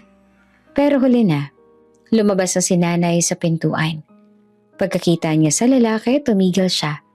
Parang may humawak sa paa niya. Napatigil ang mundo. Sa loob ng ilang segundo. Nagkatinginan sila. Walang sigawan, walang eksena. Isang mahabang katahimikan lang na mas mabigat pa sa kesa sa anumang salita. Ikaw. Mahinang boses ni nanay. Yumuko ang lalaki. Pasensya na. Hindi sumagot si nanay. Tumingin lang siya sa amin, sa akin at sa kuya ko. Parang naghahanap ng kumpirmasyon na hindi pa naginip ang lahat. Anong ginagawa mo rito? Tanong ng kuya ko na mas mabigat na ngayon ang boses. Mas galit. Gusto kong. Nagsimula ang lalaki. Huwag. Putol ng kuya ko. Huwag mo nang sabihin. Tahimik ulit. May kapitbahay na dumaan sa tapat. Napatingin. Naramdaman ko ang bigat ng mga mata mula sa labas. Pero walang pakialam. Kung may sasabihin ka, sabi ko sa lalaki. Sabihin mo na ngayon. Dahil wala ka ng ibang pagkakataon. Tumingin siya sa akin, tumango. Oo, huminga siya ng malalim. Parang naghahanda sa unos. Hindi ako bumalik para humingi ng tawad. Sabi niya, may kailangan lang akong sabihin. Sa sandaling iyon, alam kong hindi pa tapos ang kwento. At ang katahimikang bumalot sa amin. Iyon ang simula ng mas mabigat pang laban. Hindi kami umupo. Walang nag-alok ng tubig, walang nag-alok ng kahit na ano. Nakatayo kaming tatlo sa may pintuan. Ako, ang kuya ko, at si nanay. Habang ang lalaki nagpakilalang ang aming ama ay nakatayo rin sa tapat. Hawak pa rin ng envelope na parang sandata. Sabihin mo na, sabi ng kuya ko na malamig ang boses. Anong kailangan mo? Huminga ng malalim ang lalaki. Umubos siya ng bahagya. Parang pinipili ang mga salitang hindi niya kayang ipaliwanag ng maayos. May pamilya ako. Sabi niya sa wakas. May mga anak. Tumahimik ang paligid. Si nanay, hindi gumalaw. Nakatitig lang siya sa sahig. Parang doon niya inilapag ang lahat ng alaala. Alam namin. Sagot ng kuya ko. At ano ngayon? May pinagdadaanan kami. Sagot ng lalaki. Nahihirapan ako. May sakit ako. Hindi ko na kayang suportahan silang lahat. Naramdaman kong may gumapang na galit sa dibdib ko. Kaya ka nandito? Sabi ko. Hindi tanong. Dahil kailangan mo ng pera. Umiling naman siya kaagad. Hindi lang pera. Tahimik kaming naghintay. Ayokong siyang magdikta ng takbo. Gusto kong marinig niya ang sarili niyang katotohanan. Gusto ko sanang matulungan ninyo ang mga anak ko. Sabi niya, sa pag-aaral nila, sa kinabukasan nila. Napatawa ang kuya ko. Maikli at walang saya. Talaga? Responsibilidad niyo yan? Dagdag ng lalaki. Parang handa na ang linya. Dugo niyo rin sila. Parang may sumabog sa loob ko. Dugo? Ulit ko. Saan napunta yung dugong yan nung wala kaming makain? Nung nahimatay si nanay sa palanggana. Nung nagmamakaawa kami sa klinik. Hindi siya sumagot agad, napayuko. Parang may rehearsal ang bawat paghinga. Hindi ka sinasabing tama ang nagawa ko, sabi niya. Pero andito na tayo. May kakayahan na kayo ngayon. May naabot na kayo. Sabi ng kuya ko. Kaya pala ngayon ka lang bumalik. Tumingin ang lalaki sa kanya. Hindi ba't mas mabuti yun? Mas mabuti ng huli kaysa wala? Hindi, sagot ng kuya ko ng diretsyo. Hindi kung ganito ang dahilan. Sumingit si nanay. Mahina ang boses, pero malinaw. Bakit sa kanila mo ipapasa ang responsibilidad mo? Ang obligasyon mo? Tumingin ang lalaki sa kanya. Nanay ka rin, sabi niya. Maiintindihan mo. Napahawak si nanay sa dibdib niya. Naiintindihan kong magpakahirap para sa anak, sagot niya. Pero hindi ko naiintindihan ang iwan sila.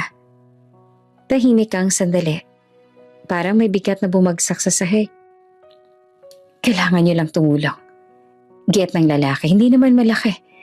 Tuition lang, kaunting allowance. Kayang-kaya niyo na yan.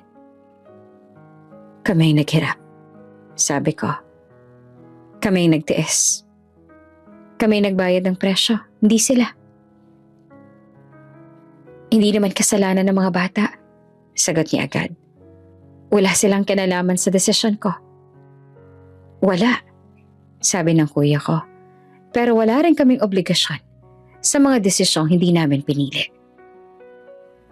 Napasingap ang lalaki. Parang nag-iba ang timpla ng boses niya. Kung tatanggi kayo, sabi niya na mas mababa ang tono, mapipilitan ako magsalita. Magsalita tungkol saan? Tanong ko. Sa nakaraan. Sagot niya. sa kung sino kayo, sa kung paano kayo nakaangat. Napangiti ang kuya ko, ngiting hindi natitinag. Sige, sabi niya, magsalita ka. Nagulat ang lalaki. Hindi niyo ba naisip ang reputasyon ninyo? Iniisip namin ang katotohanan, sagot ko, at hindi kami natatakot doon. Tumahimik siya. Kita ko ang paglipat ng plano sa mata niya. Mula pakiusap, naging pananakot. Mula pananakot, naging guilt. Kung tutulong kayo, sabi niya na mas malumanay, magiging maayos ang lahat. Tahimik. Pamilya. Pamilya? Ulit ni nanay, halos pabulong. 12 taon kang wala. Lumapit ang kuya ko sa pintuan. Binuksan niya ng kaunti. Parang senya sa tapos na ang usapan. Makinig ka, sabi ng kuya ko na kontrolado ang galit. Hindi ka bumalik para humingi ng tawad. Bumalik ka dahil kailangan mo kami. At hindi namin papayagan na gawing utang ang dugo. Tumingin ang lalaki sa akin. Ikaw, sabi niya. Mas bata ka. Maiintindihan mo rin balang araw. Umiling ako. Naiintindihan ko na ngayon. Isang mahabang katahimikan. Sa labas, may dumaan na sasakyan. May kapitbahay na tumigil sandali, sumilip, tapos naglakad ulit. Parang alam ng mundo na may pumutok na bagay sa loob ng bahay. Pero, hindi na kailangan ng sigawan. Pag-isipan ninyo, sabi ng lalaki sa huli. Babalik ako. Hindi na kailangan, sagot ng kuya ko. Narinig ka na namin. Tumalikod ang lalaki. Mabagal ang lakad. Hindi siya lumingon. Pagsara ng pinto ay parang biglang bumigat ang hangin. Umupo si nanay sa upuan. Hinawakan ng noo. Pasensya na, sabi niya na halos pabulong. Kung hindi dahil sa akin. Hindi. Sabay naming sabi ng kuya ko. Tahimik kaming tatlo, pero malinaw ang isang bagay. Ang laban na darating ay hindi lang tungkol sa pera o pangalan. Tungkol ito sa kung sino ang may karapatang magdikta ng obligasyon. At kung kailan dapat huminto ang pang-aabuso na tinawag na dugo. At sa unang pagkakataon mula nang bumalik ang lalaking yon, sigurado kami sa desisyon namin. Hindi agad kami nakapagsalita matapos magsara ng pinto. Tahimik ang bahay. Yung tahimik na parang may humawak sa hangin at pinatigil ang lahat. Si nanay ay nakaupo rin sa upuan. Nakatingin sa sahig. Ang kuya ko nakatayo sa may bintana. Nakapamewang, parang pinipigilan ng sarili na hindi sumigaw. Ako naman, nakasandal sa pader. Inihintay na may magsimulang magsalita. Ayokong ulitin, biglang sabi ni nanay. Napatingin kaming pareho sa kanya. Ayokong paulit-ulit na balikan. Dagdag pa niya. Mahina ang boses pero matibay. Isang beses lang. Para matapos na. Umupo ang kuya ko sa tapat niya, dahan-dahan. Parang ayaw niya nang matakot si nanay. Sige nay, sabi niya. Makikinig kami. Huminga ng malalim si nanay. Pinunasan ng palad sa saya. Parang nag-iipon ng lakas sa matagal ng tinipid. Noong iniwan niya tayo, nagsimula siya. Hindi biglaan ang lahat. Tumingin siya sa amin, isa-isa. Parang tinitiyak na handa kami. May mga araw na hindi siya umuwi, sabi niya. May mga gabing sinasabi niyang may trabaho. Hanggang sa isang araw, umalis na lang siya ng tuluyan. Hindi ako gumalaw. Parang may parte ng utak ko na ayaw nang pakinggan, pero kailangan. May ibang babae na siya noon. Tugtong ni nanay. Mas may kaya. Mas madaling buhay. Sabi niya. Napapikit siya sandali. Sinabi niyang hindi niya kayang hirap. Na hindi niya kayang makita tayong lumalaki na ganito. Tahimik lang ang kuya ko. Nakatitig lang siya kay nanay, pero ramdam ko ang tensyon sa balikat niya. Pinili niya sila. Sabi ni nanay, hindi dahil mas mahal niya sila, kundi dahil mas madali. Napasinghap ako. Mas masakit palang madali kaysa mahal. Alam niya naghihirap tayo. Patuloy ni nanay. Alam niya naglalaba ako araw-araw. Alam niyang minsan, asin lang ang ulam ninyo. Huminto siya, tumingin sa mga kamay niya. Alam niya, pero hindi siya bumalik. Sabi ng kuya ko, mababa ang boses. Umiling si nanay. Hindi. Wala man lang ni kamusta? Tanong ko naman. Wala. Sagot niya. Wala kahit isang tanong. Wala kahit isang padala. Wala kahit isang balita. Parang may malamig na dumaloy sa dibdib ko. Hindi dahil bago ang sakit, kundi dahil ngayon lang binigyan ng buong pangalan. May mga pagkakataong alam niyang may sakit ako. Sabi ni nanay. May mga pagkakataong alam niyang nasa ospital tayo noon pero pinili niyang manahimik. Napahawak ako sa dibdib ko. Naalala ko ang bangketa, ang reseta, ang ulan. Hindi siya bumalik. Ulit pa ni nanay nang mas mariin. Hindi dahil hindi niya alam, kundi dahil ayaw niya. Tumahimik kaming tatlo, walang imik. Parang bawat salita ay may bigat na kailangang ilapag bago ka makahinga ulit. Bakit mo tinago sa amin? Tanong ni kuya ko sa wakas. Walang pagsisisi sa boses. Puro pag-unawa. Ngumiti si nanay, ngiting may lungkot. Dahil ayokong lumaki kayong galit. Sabi niya. Ayokong dalhin niyo ang bigat na hindi niyo naman kasalanan. Tumingin siya sa akin.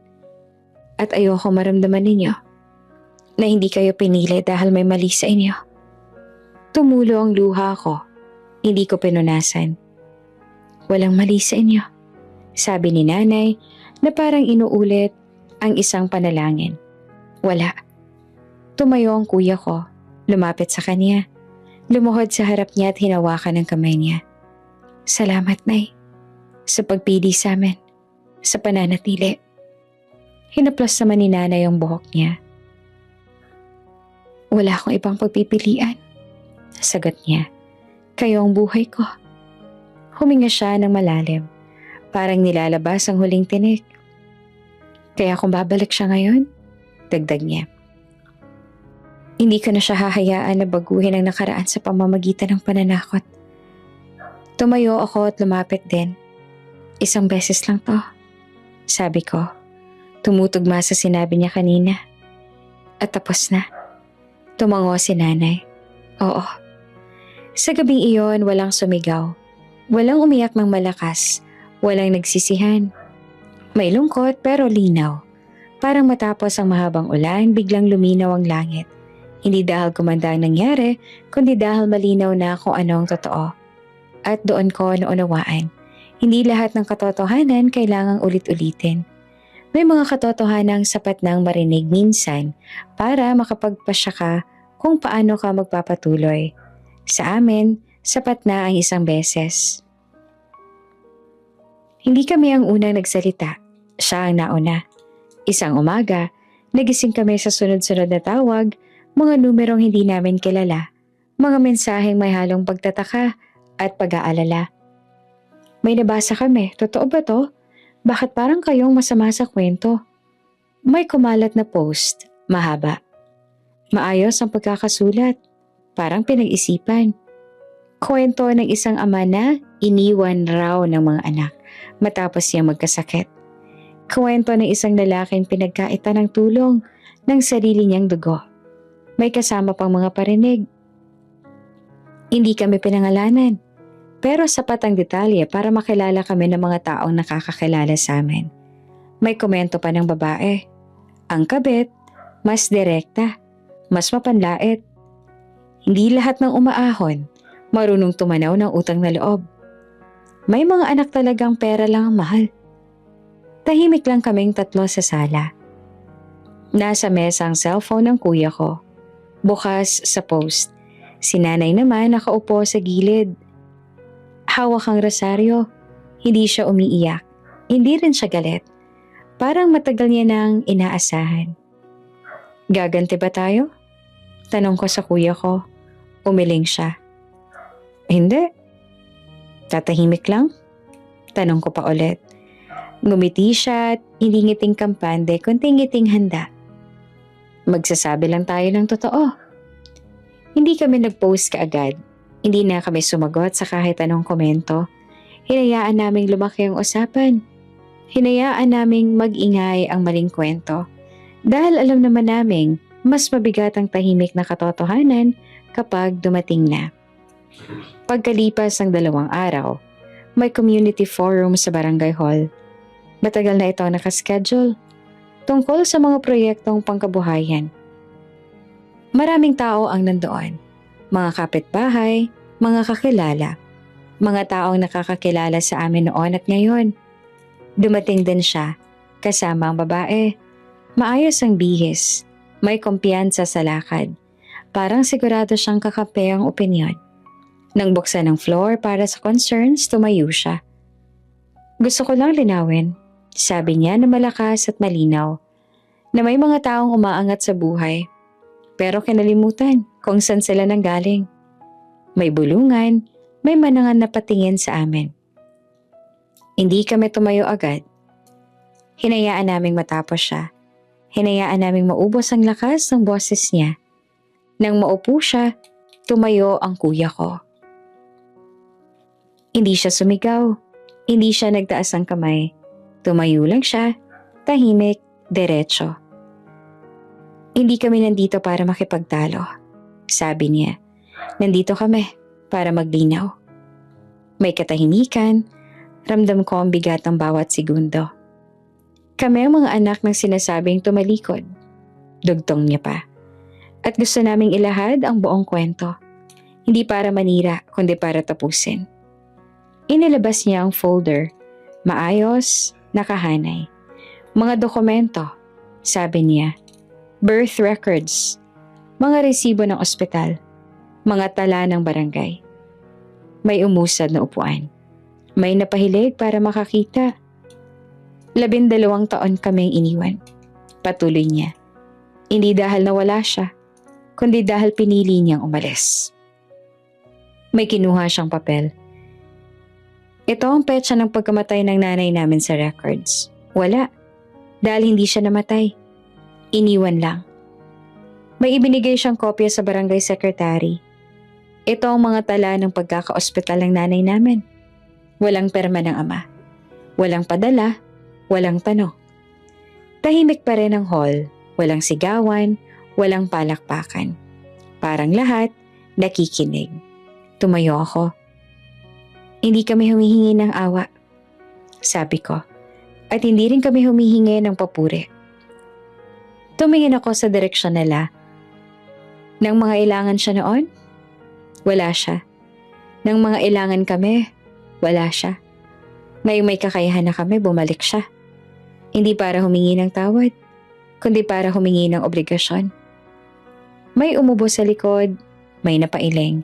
Tumayo si nanay. Ito ang sandaling pinakakinabahan ako. Hindi siya nagpadala ng papel. Hindi siya nagdala ng ebidensya. Dinala niya ang boses niya. Hindi ko kayo hinaharap para ipahiya ang ama ng mga anak ko. Sabi niya ng kalmado. Hinaharap ko kayo para tapusin ang isang kasinungalingan. Tumingin siya sa lalaki. Alam mong iniwan mo kami. Alam mong pinili mo ang ibang buhay. At alam mong hindi ka bumalik. Hindi dahil hindi mo alam, kundi dahil ayaw mo. Hindi siya sumagot, hindi rin ang babae. Kung may utang man na loob ang mga anak ko, dugtong ni nanay. Iyon ay sa sarili nilang pagsusumikap. At hindi sa dugong ginamit lang kapag kailangan. Walang sigawan, walang murahan, walang luha. Pero doon, sa gitna ng barangay hall, malinaw ang lahat. May nagtanong pa mula sa likod. Totoo ba yan? Walang sumagot sa lalaki. May isa pa nagsabi, bakit ngayon ka lang humingi ng tulong? tahimik pa rin sila. At doon nagsimula ang pagbagsak. Hindi sa ingay, kundi sa kawalan ng sagot. Paglabas namin ng hall, walang nagsabi ng sorry ang lalaki. Walang humabol, walang nagbanta. Ang babae umiwas ng tingin. Hindi kami nagdiwang, umuwi lang kami. Sa bahay naupo kami sa sala. Tahimik, pagod. Okay ka lang? Tanong ko kay nanay. Tumango siya. Oo. At doon ko nakita, hindi ginhawa ang nasa mata niya kundi kapayapaan. Hindi namin siya napahiya sa sigawan. Hindi namin siya sinira sa chismis. Hinayaan namin ang katotohanan ang magsalita. At yon ang pinakamatinding anyo ng hustisya. Hindi agad nangyari ang pagbabalik. Ilang araw munang lumipas matapos ang lahat. Parang kailangan munang humupa ng ingay. Kailangan munang bumalik ang normal na hinga. Tahimik ang bahay, hindi dahil may lungkot, kundi dahil tapos na ang laban. Isang umaga, maaga kaming gumising. Hindi dahil may trabaho o lakad, kundi dahil may isang bagay na kailangan tapusin. Nay, sabi ng kuya ko habang nagkakape, handa ka na ba? Tumango naman si nanay. Maayos ang ayos niya. Simple lang, walang alahas, walang make-up. Isang ayos na blusa at tsinelas na bago, pero hindi mahal. Yung klase ng bihis na nagsasabing, hindi ako nagyayabang, pero buo na ako. Ako ang nagmaneho, tahimik ang biyahe, hindi kami nagkwentuhan. Parang pare-pareho naming alam kung saan papunta ang isip ng bawat isa. Huminto kami sa kanto, pareho pa rin ang tindahan. Hindi ito yung unang tindahang nagbagong itsura dahil sa panahon. Pareho pa rin ang kahoy na estante, ang mga garapon ng candy, ang mga lata ng sardinas na nakahanay. Pareho pa rin ang upuan sa gilid kung saan minsang may tumawa. Pero kami, hindi na pareho. Dito na, sabi ni nanay ng mahina. Bumaba kami. Hindi kami sabay pumasok. Si nanay ang nauna. Tumunog ang maliit na kampanilya sa pinto. Yung tunog na matagal ko nang naririnig sa alaala ko. Mula sa loob, lumingon ang tendera, si Aling Mercy. Napatigil siya na makita si nanay. Saglit na katahimikan, walang ngiti, walang irap. Isang tinginan lang na parang parehong may naaalala. Anong sa inyo? Tanong niya sa huli. Hindi pa ba lang, hindi rin pala kaibigan. Neutral. Lumapit si nanay sa counter. Inilapag niya ang isang envelope. Bayad po? Sabi niya. Napakunot ang noo ni Aling Mercy. Bayad? Tumango si nanay. Lahat. Kinuha ng tendera ang envelope. Binuksan, binilang ang laman. Mabagal, maingat. Parang gusto niyang siguraduhin na hindi ito panaginip. Tama to, sabi niya na halos pabulong. Tumango si nanay. Salamat sa pagtanggap. Walang sumagot agad. Sa gilid may dalawang customer na nakatingin. Tahimik, parang ramdam nila na may nangyayaring higit pa sa simpleng transaksyon. Hindi na po kami mangungutang. Dagdag pa ni nanay. Hindi mayabang, hindi mapanumbat. Diretso lang. Tumango naman ang tendera. Oo. Walang pasensya na. Walang noon pa man. At okay lang. Lumabas si nanay at sumunod kami ng kuya ko. Sa labas, huminga siya ng malalim. Parang may bigat na bumitaw sa balikat niya. Okay ka lang, Nay? Tanong ko. Ngumiti siya. Yung ngiting hindi ko agad nakilala. Hindi pilit, hindi nagtatago ng luha. Tahimik, malaya. Oo, sabi niya. Tapos na. Naglakad kami pabalik ng sasakyan. Sa bawat hakbang parang may alaala kaming tinatahak. Ang ulan, itlog, listahan, ang mga mata ng mga taong tumingin sa amin na parang wala kaming karapatan. Pero ngayon, wala nang bigat. Hindi kami bumalik para ipamukha ang yaman. Hindi kami bumalik para ipahiya ang sinuman. Bumalik kami para isara ang sugat. Sa bahay, naupo kami sa sala. May araw na pumapasok sa bintana. Tahimik, maayos, payapa. Naalala mo pa ba? Sabi ng kuya ko bigla. Noong kandila lang ang ilaw natin? Ngumiti ako. Oo. Akala ko noon habang buhay na tayong ganun. Sabi niya, tayong tatlo. Dugtong ni nanay sa isang banig. Tumahimik kami saglit. Hindi dahil masakit, kundi dahil mahalaga. Hindi ko akalaing darating tayo rito. Sabi naman ni nanay, hindi dahil yumaman kayo, kundi dahil hindi na kayo galit. Tumingin naman kami sa kanya. Maraming umaangat para magiganti. Patuloy niya, kayo, umangat para tumahimik. Ngumiti ang kuya ko. Mas mahirap yon. Tumawa naman si nanay ng mahina. Kinagabihan kumain kami sabay-sabay. Hindi marangya, hindi rin tipid. Tama lang, sapat. Bago matulog, tumayo si nanay sa gitna ng sala. Tumingin sa amin. Parang gusto niya magsalita ng matagal, pero pinili niyang maging simple. Salamat, sabi niya. Palagi, sagot naman namin. Sa gabing iyon, hindi ko narinig ang ulan. Hindi ko rin narinig ang ubo. Ang narinig ko lang ay katahimikang hindi mabigat. Katahimikang buo. At bago tuluyang pumikit ang mga mata ko, malinaw na sa isip ko ang isang bagay. Isang linyang hindi kailanman mawawala sa kwento naming tatlo. Hindi kami yumaman para hanapin ang aming ama. Yumaman kami para hindi na muling ipahiya ang isang labandera. Bago ka pa lang sa channel neto, ibang kwento ni Ate Jane, istorya mo, ikwento ko. Huwag kalimutang pindutin ang notification bell at subscribe button.